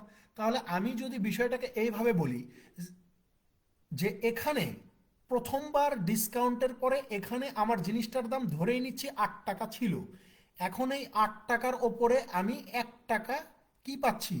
ডিসকাউন্ট পাচ্ছি। তাহলে 8 টাকার ওপরে যদি 1 টাকা ডিসকাউন্ট পাই, তাহলে জিনিসটার দাম কত হবে? 7 টাকা হবে। সো আমাদের বোর্ডে যেটা 7 টাকা, প্রশ্নে বলতেছে কত টাকা সেটা? 105 টাকা। এখানে 150 টাকার উপরে আমি কিছু টাকা ডিসকাউন্ট পাইছি, ডিসকাউন্ট পাই ধরে নিচ্ছি যে আমার শার্টের মূল্য কত টাকা হয়েছে? 8 টাকা। এখন এই 8 টাকার উপরে আবার আমাকে কি করতে হচ্ছে? 12.5% ডিসকাউন্ট দিতে হচ্ছে। তো 8 টাকার উপরে 12.5% ডিসকাউন্ট দেওয়া মানে হচ্ছে 8 টাকার উপরে 1 টাকা কম নেওয়া। তাহলে 8 টাকা থেকে যদি আমি 1 টাকা কম নিই, তাহলে জিনিসটার দাম কত হবে? 7 টাকা। সো আমাদের বোর্ডে যেটা 7 প্রশ্নে সেটা কত? 105। তাহলে এই 7 যদি 105 হয়, অর্থাৎ এই 7 যদি 15 গুণ হয়, তাহলে এই 8ও কত গুণ হয়ে যাবে? আপনি বলবেন যে এই 8ও 15 গুণ হবে, তার মানে 8 কত হয়ে যাবে? 120 হবে। তার মানে এইখানে প্রথমে শার্টটার দাম ছিল 150 টাকা, সেই শার্টের উপরে কিছু পার্সেন্ট ডিসকাউন্ট দেওয়ার পরে দাম এখন কত হয়ে গেছে? 120 টাকা হয়েছে। তাহলে আপনি বলবেন যে এখানে কত টাকা কম নিচ্ছেন? আমি বলবো যে ভাই 30 টাকা কম নিচ্ছি। তাহলে এই যে 30 টাকা আপনি কম নিচ্ছেন, এটা কার উপরে কম নিচ্ছেন? এই যে 150-এর উপরে। তাহলে 150-এর উপরে 30 টাকা আমি কম নিচ্ছি বা ছাড় দিচ্ছি, তার মানে কত পার্সেন্ট ছাড় দিচ্ছি আমি? আপনি বলবেন যে 30 এটার ভিতরে 5 বার, 5 এটার ভিতরে যাবে 20 বার। তার মানে আমার প্রথম ছাড়ের পরিমাণ, অর্থাৎ এই যে প্রথম ছাড়ের পরিমাণ আমার কত হবে? 20% হবে। যে প্রথমবার আমি 20% ছাড় পাই, তারপরে আমাকে 12.5% ছাড় দেওয়া হয়। ঠিক আছে? সো 20% হচ্ছে এই প্রশ্নের সঠিক উত্তর।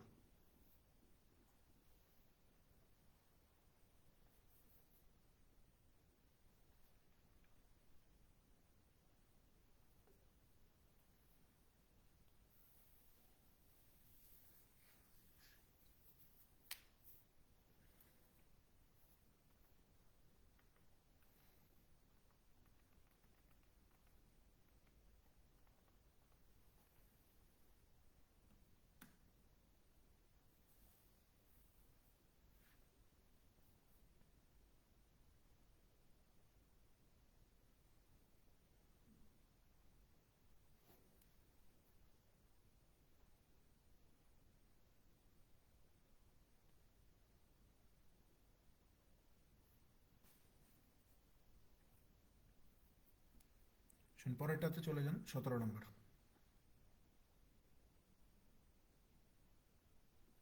দেখেন 17 নম্বরে কি বলতেছে যে in a store pens are sold for 25% less than the tag price. If a pen cost taka 48, what will be the tag price of the pen to make a 25% profit on its cost. বলতেছে যে একটা দোকানে কলমের লিখিত মূল্য থেকে 25% ছাড়ে বিক্রি করে, অর্থাৎ কলমের যেটা লিখিত মূল্য সেখান থেকে 25% ছাড় দিয়ে বিক্রি করে। তো বলতেছে যে কলমটার ক্রয় মূল্য যদি 48 টাকা হয়, তাহলে মানে লিখিত মূল্যটা কত হবে, 25% লাভের পরে লিখিত মূল্যটা কত হবে, এটা আমাদের বের করা লাগবে। ঠিক আছে ভাই, নর্মাল সেন্সে চিন্তা করেন আপনি, যে এখানে যেটাকে ওরা বলতেছে না যে কলমের লিখিত মূল্য হচ্ছে আপনার, সরি, কলমের কস্ট প্রাইস বলতেছে 48 টাকা, এখানে কস্ট প্রাইস এই সাপেক্ষে বলতেছে।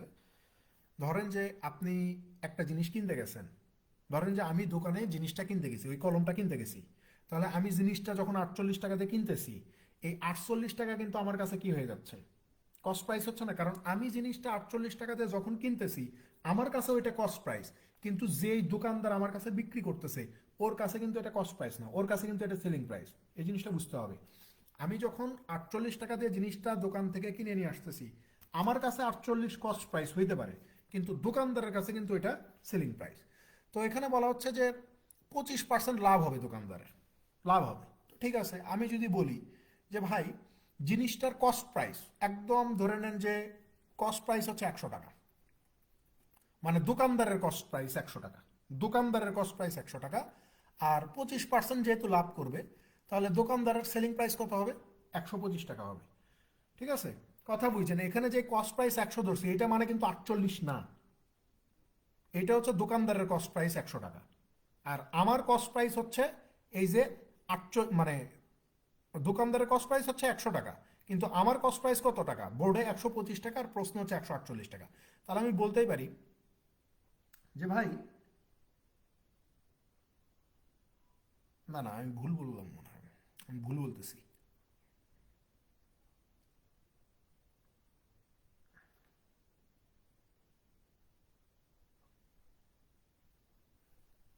If a pen cost taka 48, আচ্ছা, the tag price of the, আচ্ছা একটু ওয়েট করেন তো।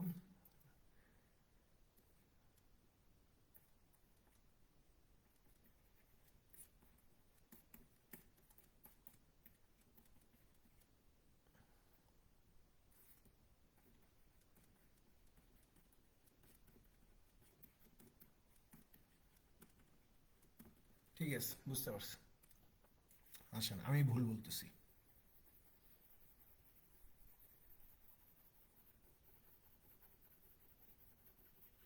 দেখেন ঠিকই আছে, আমি ভুল বলতেছিলাম। ওকে, দেখেন এখানে বলা হচ্ছে যে একটা দোকানে 25% ছাড় দিয়ে একটা কলম বিক্রি করা হবে, কলমের ক্রয় মূল্য 48 টাকা। What will be the tag price of the pen, মানে জিনিসটার ওই কলমটার ট্যাগ প্রাইস অর্থাৎ লিখিত মূল্য কত হবে, two make a 25% profit on its cost, অর্থাৎ কস্টের উপরে 25% লাভ করার পরে আপনার জিনিসটার লিখিত মূল্য কত হবে। ওকে ফাইন, তাহলে আমি যদি ধরি যে কস্ট প্রাইস হচ্ছে 100 টাকা, সেলিং প্রাইস 25% প্রফিটে কত হবে, 125 টাকা হবে। ঠিক আছে, কস্ট প্রাইস 100, সেলিং প্রাইস 25% লাভ 125, তো এখানে 100 সমান সমান কত দেওয়া আছে, কস্ট প্রাইস 48 দেওয়া আছে। সো আমার বের করা লাগবে 125 সমান সমান কত, অর্থাৎ সেলিং প্রাইসটা কত। তাহলে আমি বলতে পারি না যে 48 গুণন 100, সরি 48 গুণন 125, সেলিং প্রাইস বের করতেছি না, সেলিং প্রাইস বের করতেছি। তাহলে 48 গুণন 125 ডিভাইডেড হচ্ছে 100, 25 এখানে 5 বার, 25 এখানে 4 বার, 4 এখানে কতবার যাবে, 12 বার, তাহলে 5 বারণ কত হয়ে যাবে, এই যে 60 টাকা হবে। তার মানে কলমটার কস্ট প্রাইস 48 টাকা, 25% লাভে কলমটার বিক্রয় মূল্য কত, 60 টাকা। এরপরে আসেন, প্রশ্নে আমাকে বলতেছে যে এই যে 60 টাকায় আমি কলমটা বিক্রি করছি, কিভাবে বিক্রি করলাম, বলা হচ্ছে যে লিখিত মূল্যের উপরে, লিখিত মূল্যের উপরে 25% ছাড়ে। তাহলে আমার লিখিত মূল্যটা কত? ধরে নেন যে 100%। আপনি ডিসকাউন্ট দিচ্ছেন কত?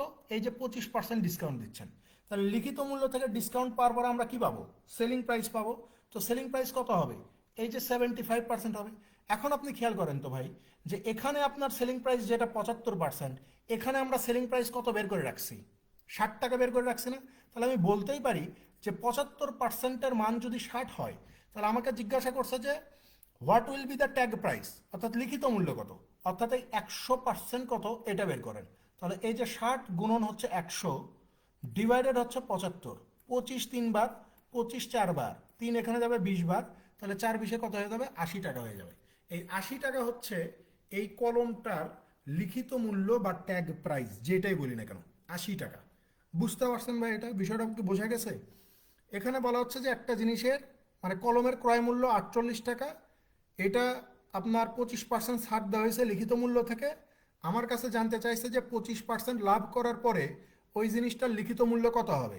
তাহলে আমরা ধরে নিই যে কস্ট প্রাইস 100 ধরে নিছি, যেটার মান প্রশ্নে দেওয়া আছে 48। তো যখন আমি এই কস্ট প্রাইসের উপরে 25% লাভ করতেছি, জিনিসটা বিক্রি করব কত দিয়ে? 125 দিয়ে। তাহলে 100-র মান 48 হলে 125-এর মান কত? এই যে বের করছি 60 টাকা। এখন আসেন, এরপরে বলতেছে যে লিখিত মূল্য থেকে 25% ছাড় পাবো। তো আমি ধরেই নিচ্ছি যে লিখিত মূল্য কত? 100%। ছাড় কত? বলে দিচ্ছে যে 25%। 100-25 যদি ছাড় পাই তাহলে বিক্রি করব কত? আপনি বলবেন যে 125 কম, অর্থাৎ 75%। সো আমার এখানে সেলিং প্রাইস যেটা 75%, প্রশ্ন অনুযায়ী সেলিং প্রাইস সেটা কত? 60 টাকা। তো এই 75%-এর মান যদি 60 হয়, আমাকে জিজ্ঞাসা করছে ট্যাগ প্রাইস বা লিখিত মূল্য কত, অর্থাৎ এই 100 কত। তাহলে 100% সমান সমান কত? হিসাব করে আমরা দেখতেছি 80 টাকা বের হচ্ছে। ঠিক আছে, 80 হবে এই প্রশ্নের সঠিক উত্তর।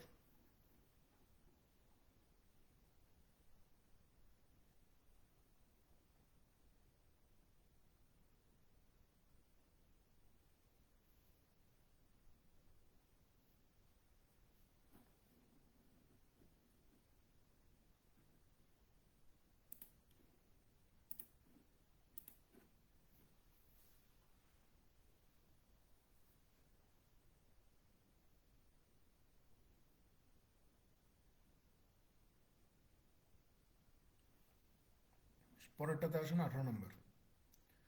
দেখেন সেম টাইপের ম্যাথ। এখানে বলা হচ্ছে যে a trader while selling a book was asking for such a price that will enable him to offer a 25% discount and still make a profit of 20% on cost. If the asking price of the book was taka 80, what was the cost of the book? এখানে এই asking price মানেই হচ্ছে mark price বা লিখিত মূল্য, ঠিক আছে, বা ধার্য মূল্য যেটাই বলি। তো এই প্রশ্নে আমাদেরকে বলা হচ্ছে যে একজন ব্যবসায়ী একটা বইয়ের মূল্য এমনভাবে নির্ধারণ করছে যাতে করে 25% ছাড় দিয়েও তার 20% লাভ হবে। তো বইটার লিখিত মূল্য যদি 80 টাকা হয়, তাহলে বইটার ক্রয় মূল্য কত টাকা হবে? তাহলে খেয়াল করেন, লিখিত মূল্য কত টাকা? 80 টাকা। মার্ক প্রাইস 80 টাকা। ছাড় দিচ্ছে কত? ছাড় দিচ্ছে কত? এই যে 25% ছাড় দিচ্ছে, তার মানে ডিসকাউন্ট কত? 25%। তাহলে সেলিং প্রাইস কত হবে? আপনি বলবেন যে ভাইয়া 80 টাকার জিনিসে এই 80-র উপরে 25% মানে হচ্ছে 20 টাকা ছাড় দিচ্ছে, তার মানে সেল করতেছে কত? 60 টাকায়। 60 টাকায় সেল করতেছে। 80 টাকা বইয়ের দাম, মানে লিখে রাখছে, সেখানে 25% ছাড় দিয়ে জিনিসটা কত টাকায় বিক্রি করতেছে? 60 টাকা। এখন বলতেছে যে এই যে 25% ছাড় দেওয়ার পরেও ওই দোকানদারের 20% লাভ হচ্ছে, দোকানদারের 20% লাভ হচ্ছে, তাহলে বইটার ক্রয় মূল্য কত? তাহলে আমি ধরে নিচ্ছি যে ক্রয় মূল্য যদি 100 টাকা হয়, প্রফিট হচ্ছে 20% বা 20 টাকা, তাহলে সেলিং প্রাইস কত? 120 টাকা। সো আমার এখানে সেলিং প্রাইস যেটা 120, এখানে সেলিং প্রাইস সেটা কত? 60। তাহলে আমি বলতেই পারি যে 120 সমান সমান যদি 60 হয়, আমাকে জিজ্ঞাসা করছে কস্ট প্রাইস কত। তাহলে 100 সমান সমান কত হবে? 120 যদি অর্ধেক হয়ে 60 হয়, 100 অর্ধেক হয়ে কত হয়ে যাবে? 50 হয়ে যাবে। তার মানে বইটার ক্রয় মূল্য 50 টাকা।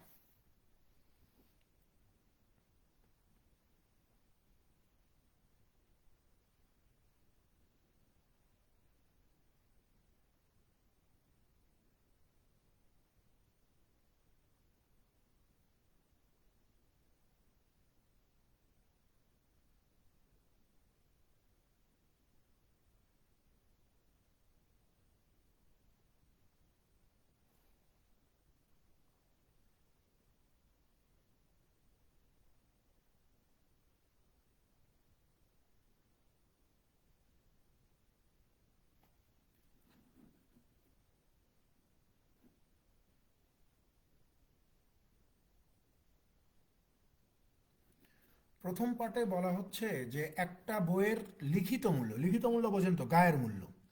লিখিত মূল্য হচ্ছে 80 টাকা। তো এই 80 টাকার ওপরে দোকানদার আপনাকে ডিসকাউন্ট দিচ্ছে কত? 25%। তার মানে 80 টাকার জিনিসে আপনাকে 80-র উপরে 25% কম টাকা নিচ্ছে। তো 80-র উপরে 25% মানে কত? 20 টাকা কম, অর্থাৎ 80 টাকার জিনিস আপনার কাছ থেকে 60 টাকা নিচ্ছে। তো আমরা কিছুক্ষণ আগে বলছি যে মার্ক প্রাইসের উপরে যখন ডিসকাউন্ট দেওয়া হবে, ডিসকাউন্ট দেওয়ার পরে যে প্রাইসটা পাবো সেটাই হচ্ছে আমার সেলিং প্রাইস। তাহলে 80 টাকার জিনিস আপনার কাছে 60 টাকায় বিক্রি করতেছে, তার মানে এই 60 হচ্ছে আপনার সেলিং প্রাইস। তো বলতেছে যে এই যে 25% ডিসকাউন্ট দেওয়ার পরেও আপনি 20% মুনাফা করতেছেন। তার মানে কি? আপনার কস্ট প্রাইস 100 টাকা ধরে নেন, মুনাফা 20 টাকা, তাহলে সেলিং প্রাইস কত? 120। তো আমাদের এখানে যেটা 120, প্রশ্নে সেলিং প্রাইস কত? 60। তাহলে 120 60 হলে এই যে কস্ট প্রাইস জানতে চাইছে 100-র মান, তাহলে 100-র মান কত হবে? 50 হবে।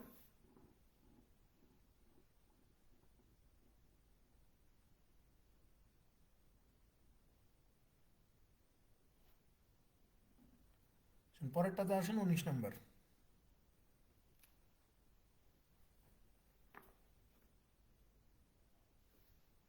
দেখেন 19-এ বলা হচ্ছে যে আলহামদুলিল্লাহ, a restaurant makes 20% profit after selling a set menu at a discount of 20%.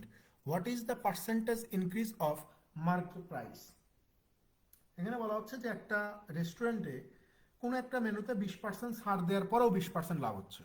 কোনো একটা মেনুতে 20% ছাড় দিছে, ছাড় দেওয়ার পরেও তারা 20% লাভ করতেছে। তো বলতেছে যে লিখিত মূল্য শতকরা কত টাকা বেশি লেখা ছিল, লিখিত মূল্যটা কত টাকা বেশি লেখা ছিল শতকরায়, এটা বের করে। ঠিক আছে? তাহলে আপনি খেয়াল করেন যে ভাই, মার্ক প্রাইস মার্ক প্রাইসটাকে যদি আমি 100% ধরি, ডিসকাউন্ট আমি দিচ্ছি কত? 20%। তাহলে সেল আমার হচ্ছে কত? 80% দামে। বলতেছে যে এই যে 20% ছাড় দেওয়ার পরেও আপনার 20% প্রফিট হচ্ছে। তাহলে আমি বলতে পারি যে কস্ট প্রাইস কত? 100 টাকা। প্রফিট হচ্ছে কত? 20 টাকা। তাহলে সেল করতেছি কত? আপনি বলবেন যে 120 টাকায় সেল করতেছেন। এখানে যেটা সেলিং প্রাইস আমার 80%, এখানে সেটা সেলিং প্রাইস আমার কত? 120। তাহলে আমাকে বলতেছে যে what is the percentage increase of mark price, অর্থাৎ আপনি কত টাকা লিখিত মূল্য বেশি লিখে রাখছেন। তার মানে আপনাকে দেখতে হবে যে আপনার লিখিত মূল্যটা কত, আগে সেটা বের করা লাগবে। তাহলেই না বুঝতে পারবো যে আমার জিনিসের দাম 100 টাকা, আপনি লিখে রাখছেন এত টাকা, এত পার্সেন্ট বেশি লিখে রাখছেন। তাহলে আমি বলতেই পারি যে ভাই এখানে আমার সেলিং প্রাইস যেটা 80%, এখানে সেটা সেলিং প্রাইস কত? 120 টাকা। তাহলে এই যে আমার বের করা লাগবে মার্ক প্রাইস কত, অর্থাৎ 100% কত। তাহলে আপনি বলবেন যে 120 গুণন হচ্ছে 100, ভাগ হচ্ছে 80। 40 3 বার, 40 2 বার, 2 এখানে 50 বার, 3 50-এ 150। অর্থাৎ আপনার জিনিসের দাম হচ্ছে 100 টাকা, আপনি এই যে মার্ক প্রাইস অর্থাৎ লিখে রাখছেন কত টাকা? 150 টাকা। তাহলে আপনি কত পার্সেন্ট বেশি লিখে রাখছেন? আপনি বলবেন যে 100-র উপরে 50 টাকা বেশি লিখে রাখছি, তার মানে 50% দাম আমি বেশি লিখে রাখছি। লিখিত মূল্য আমি 50% বেশি লিখে রাখছি। এই 50%ই হচ্ছে এই প্রশ্নের সঠিক উত্তর।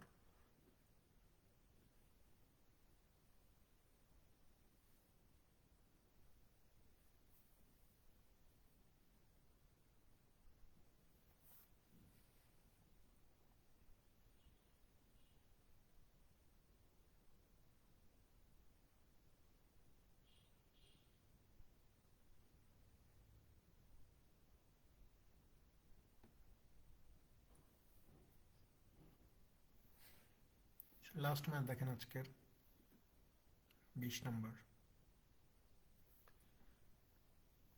এটা আইবির এমবিএতে আসছিল। এখানে বলা হচ্ছে যে shopkeeper sold an article for ₹450 at a discount of 10% on the level price. এই লেভেল প্রাইস মানেও লিখিত মূল্য। He would have earned a profit of 25% had there been no discount. What was the profit earn in percentage at the discounted price? বলতেছে যে একজন দোকানদার লিখিত মূল্যের উপর 10% ছাড়ে 450 টাকা দিয়ে একটা জিনিস বিক্রি করে। তো বলতেছে যে যদি কোনো ছাড় দেয়া না হতো, যদি কোনো ছাড় দেয়া না হতো, তাহলে তার লাভের হার কত হতো? কথা বুঝছেন? একজন দোকানদার 10% ছাড়ে 450 টাকা জিনিস বিক্রি করছে, এতে করে তার 25% মুনাফা হয়েছে। তারপরে বলতেছে যে যদি সে কোনো ডিসকাউন্ট না দিত, অর্থাৎ যেই দাম লিখে রাখছে সেই দামেই যদি সে জিনিসটা বিক্রি করত, তাহলে তার কত শতাংশ লাভ হতো এটা বের করেন। তাহলে খেয়াল করেন, আমরা যদি বলি যে ভাই এখানে মার্ক প্রাইসটাকে আমরা ধরে নিলাম যে 100%, ঠিক আছে, মার্ক প্রাইস হচ্ছে আমার 100, ডিসকাউন্ট দিচ্ছে কত, যে বলতেছে যে 10% ডিসকাউন্ট দিচ্ছি, 10% ডিসকাউন্ট দিচ্ছে, তাহলে সেলিং প্রাইস কত, আপনি বলবেন যে ভাইয়া 90%। সো আমাদের এখানে সেলিং প্রাইস যেটা 90%, প্রশ্নে বলতেছে যে 10% ছাড়ে বিক্রি করতেছে কত, 450 টাকায়। তার মানে এই 90% সমান সমানে আমি 450 লিখতে পারি। তো 90% সমান সমান যদি 450 হয়, তাহলে এই যে মার্ক প্রাইস 100 কত, তাহলে আমরা এটা হিসাব করে পারবো 500 টাকার মতো। 90 এটার ভিতরে 5 বার, 5 একশো কত হয়ে যাবে, 500 টাকা হয়ে যাবে। তাহলে আপনি বলবেন যে ভাইয়া আমার মার্ক প্রাইস হচ্ছে 500 টাকা। এখন বলতেছে যে এই যে আপনি 10% ছাড় দিলেন, ছাড় দেওয়ার পরেও আপনার 25% মুনাফা হচ্ছে, ছাড় দেওয়ার পরেও আপনার 25% মুনাফা হচ্ছে। তাহলে আমি বলবো যে ভাইয়া তাহলে কস্ট প্রাইস যদি 100 টাকা হয়, মুনাফা যদি আমার 25% হয় বা 25 টাকা হয়, তাহলে সেলিং প্রাইস কত হবে, সেলিং প্রাইস কত হবে, আপনি বলবেন যে 125 টাকা হবে, সেলিং প্রাইস 125 টাকা। এখন খেয়াল করেন, যখন আপনার লিখিত মূল্যের উপরে কোনো ডিসকাউন্ট দেয়া হবে না, অর্থাৎ ওই যে এক দরের দোকান আছে না, ফিক্সড প্রাইসের দোকান, যেই দাম লিখে রাখছে সেই দাম, কোনো দামাদামির সুযোগ নাই। তো এখানে আবার দ্বিতীয় অংশেই কথা বলা হচ্ছে যে had there be no discount, যদি কোনো ডিসকাউন্ট দেয়া না হতো, অর্থাৎ জিনিসটার দাম লিখে রাখছে 500 টাকা, যদি 500 টাকা দিয়েই সে বিক্রি করত, তখন কিন্তু এই 500 টাকা আবার কি হয়ে যেত, সেলিং প্রাইস হয়ে যেত না। কারণ এখানে বলেই দিছে যে যদি কোনো ডিসকাউন্ট দেওয়া না হতো, তো যদি ডিসকাউন্ট দেওয়া না হয়, তাহলে যেইটাই আমার লিখিত মূল্য ওইটাই আমার বিক্রয় মূল্য হয়ে যাবে। তো বলতেছে যে যদি কোনো ছাড় দেয়া না হয়, তাহলে সে কত টাকা লাভ করবে, কত টাকা লাভ করবে। তাহলে আপনি বলবেন যে যদি ছাড় না দেন, ছাড় না দেন, তার মানে এই 500 টাকাই হচ্ছে আপনার সেলিং প্রাইস হবে, 500 টাকায় সেলিং প্রাইস। তো এখানে আপনার সেলিং প্রাইস কত টাকা, আপনি বলবেন যে 125 টাকা। তাহলে 125 সমান সমান 500 হবে, তাহলে এই যে 100 সমান সমান কত হবে, 100 সমান সমান কত হয়ে যাবে, দেখেন, গুণন 100 ডিভাইডেড হচ্ছে 125, 25 এখানে 5 বার যাবে, 25 এখানে 4 বার, 5 এখানে 100 বার, তাহলে 4 100 কত হয়ে যাবে, 400 টাকা হয়ে যাবে। অর্থাৎ জিনিসটার কস্ট প্রাইস যেটা, সেটা ছিল কত টাকা, 400 টাকা। তো প্রশ্ন এটাই বলতেছে যে what was the profit earned in percentage at the discounted price, what was the profit earned in percentage at the discounted price. তাহলে আপনি ছাড় দেওয়ার পরে, ছাড় দেওয়ার পরে আসলে কত পার্সেন্ট মুনাফা করছেন এটা আমাকে দেখান। তাহলে আপনি বলবেন যে ভাইয়া জিনিসটার কস্ট প্রাইস, জিনিসটার কস্ট প্রাইস হচ্ছে আমার 400 টাকা, আর ছাড় দেওয়ার পরে 10%, যেহেতু আমাকে জিজ্ঞাসা করছে যে ছাড় দেওয়ার পরে আপনার কত পার্সেন্ট মুনাফা হয়েছে, তাহলে জিনিসটা ছাড়ে বিক্রি করছি কত টাকায়, 450 টাকায়, তার মানে সেলিং প্রাইস কত টাকা, 450 টাকা। তাহলে আপনি বলবেন যে ভাইয়া প্রফিট হচ্ছে আমার 50 টাকা, সেই 50কে পার্সেন্টেজে দেখাতে হবে। তাহলে আমরা জানি যে প্রফিট লস হয় সাধারণত কস্ট প্রাইসের উপরে, তাহলে কস্ট প্রাইস হচ্ছে 400 টাকা, প্রফিট হচ্ছে 50 টাকা করছি, এটা পার্সেন্টেজে কত, 2 শূন্য কেটে দেন, 4 এই 50-এর ভিতরে যাবে 12.5 বার, তার মানে 12.5% আমি মুনাফা করছি, 12.5%।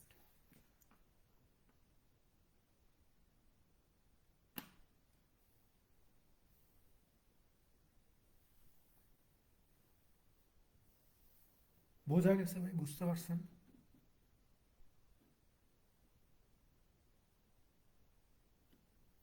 না, এখানে কস্ট প্রাইস চায় নাই, যে 400কে আনসার বলার সুযোগ নাই।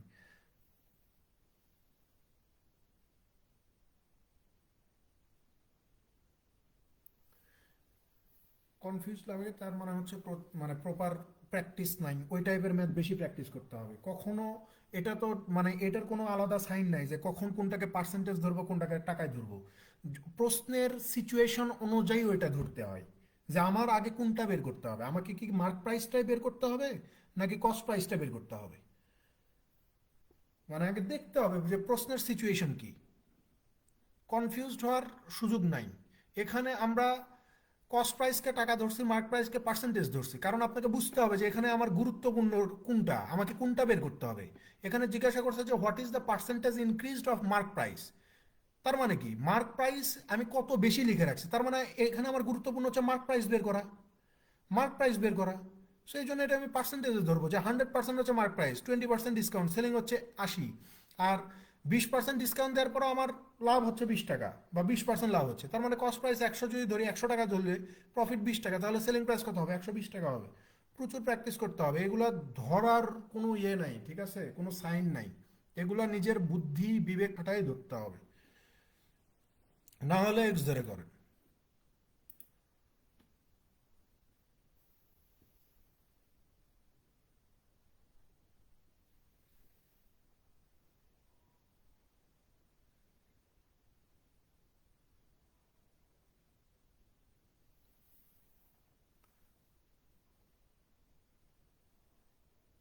কিভাবে হইতে পারতো আপনি বলেন, আপনি এক্সপ্লেইন করেন যে 80 টাকার 120% হইতে পারতো, কিভাবে হইতে পারতো বলেন।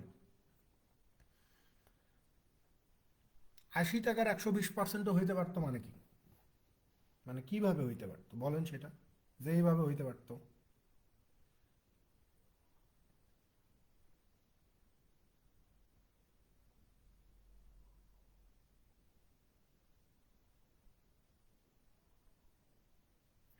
কিন্তু আপনাকে বুঝতে হবে, আপনারা শুধু সমাধান দেখেন, কিন্তু আপনাকে আমি বারবার বলে দিচ্ছি আপনাদেরকে, প্রশ্নটা বুঝতে হবে। প্রশ্নটা না বুঝলে হবে না, আপনারা প্রশ্নে পড়েন না, আপনারা প্রশ্নের দিকেই তাকান না, আপনারা শুধু আমার সমাধান দেখেন। আমার সমাধান দেখে বিশেষ কোনো ফায়দা নাই।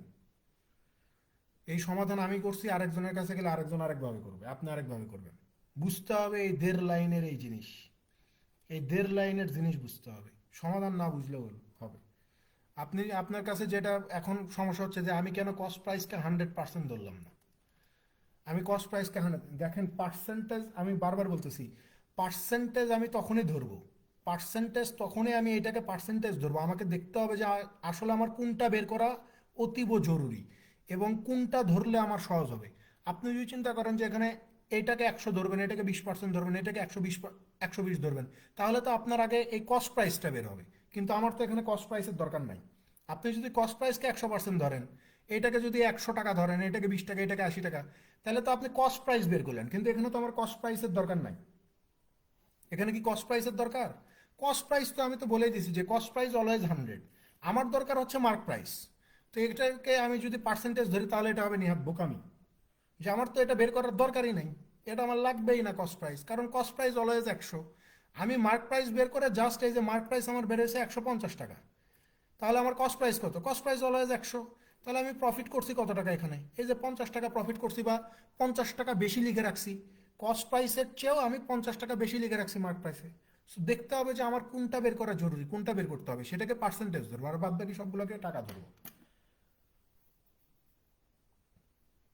বুঝতে পারছেন? আর দেখতে হবে যে আমাকে কি বের করতে হবে। আর এই 20 নাম্বারের বিষয়টা হচ্ছে এখানে দেওয়াই আছে যে সেলিং প্রাইসটা আমি দিয়েই রাখছি যে 10% ছাড়ে আমি 450 টাকা আমার কি হচ্ছে, বিক্রি করে দিচ্ছি। এখন এখানে আমার যেটা বের করা লাগবে সেটা হচ্ছে যে মার্ক প্রাইসও বের করা লাগবে, কস্ট প্রাইসও বের করা লাগবে, কারণ আলটিমেটলি আমাকে বলতেছে যে প্রফিট কত আর্ন করছেন। সো আমরা জানি যে প্রফিট যদি আমি বের করতে চাই, তাহলে প্রথমে আমাকে টার্গেট করতে হবে কস্ট প্রাইসকে, কারণ কস্ট প্রাইস ছাড়া আসলে আমি বলতে পারবো না যে আমি কত টাকা লাভ করতেছি, কারণ আমি যে প্রফিটের হিসাবটা আমি করব, এটা তো করতে হবে কস্ট প্রাইসের সাপেক্ষে। এই জন্য এখানে আমাকে দুইটাকেই বের করতে হবে আলাদা আলাদা করে।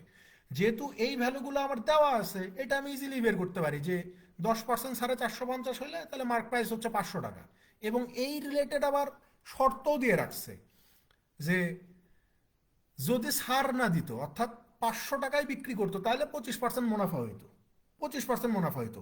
এই জন্য আমি ধরেই রাখছি যে এখানে যেহেতু ছাড় দিচ্ছেন না আপনি, তার মানে সেলিং প্রাইস আমার 500ই হবে। যেহেতু ছাড় পাচ্ছে না, তার মানে সেলিং আমার 500ই হবে। তাহলে আমি দেখি যে আমার কস্ট কত, তো কস্ট 100, এরা বলতেছে যে ছাড় না দিলে 25% লাভ, তাহলে এই যে 25 টাকা লাভ, তাহলে সেলিং প্রাইস কত? 125। তাহলে এই 125 সমান সমান হচ্ছে 500, তাহলে 100 মান কত? 400 হবে। তো এখন আবার আমাদেরকে এখানে বলা হচ্ছিল যে ভাই যদি ছাড়েই বিক্রি করি, বলতেছে যে যদি ছাড়েই বিক্রি করা হয় তাহলে কত পার্সেন্ট লাভ করবেন? তো তখন আমি বলতে পারবো যে ভাই এই যে কস্ট প্রাইস আমার 450, সরি কস্ট প্রাইস হচ্ছে আমার 400, আর ছাড়ের জিনিসটার বিক্রয় মূল্য হচ্ছে আমার 450 টাকা, তাহলে এখান থেকে আমি ইজিলি বলতে পারবো যে ভাই আমার প্রফিট 50 টাকা। সো প্রফিট পার্সেন্টেজও বের করতে পারবো কস্ট প্রাইসের সাপেক্ষে। বুঝতে পারছেন? আসলে বিষয়গুলো দেখবে প্রশ্নের উপর ডিপেন্ড করবে যে আপনি কিভাবে ভাববেন।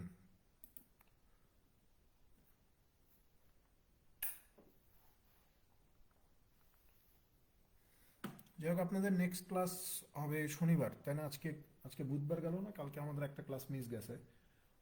আজকে বুধবার গেল, তার মানে আগামীকালকে একটা ক্লাস, শনিবারে একটা ক্লাস হইলে শেষ হয়ে যাবে এটা, মানে প্রফিট লসের প্যারা শেষ। তো ঠিক আছে, সমস্যা নাই, আমরা শনিবারে প্রফিট লস শেষ করে দিব। ভালো থাকবেন সবাই, আল্লাহ হাফেজ।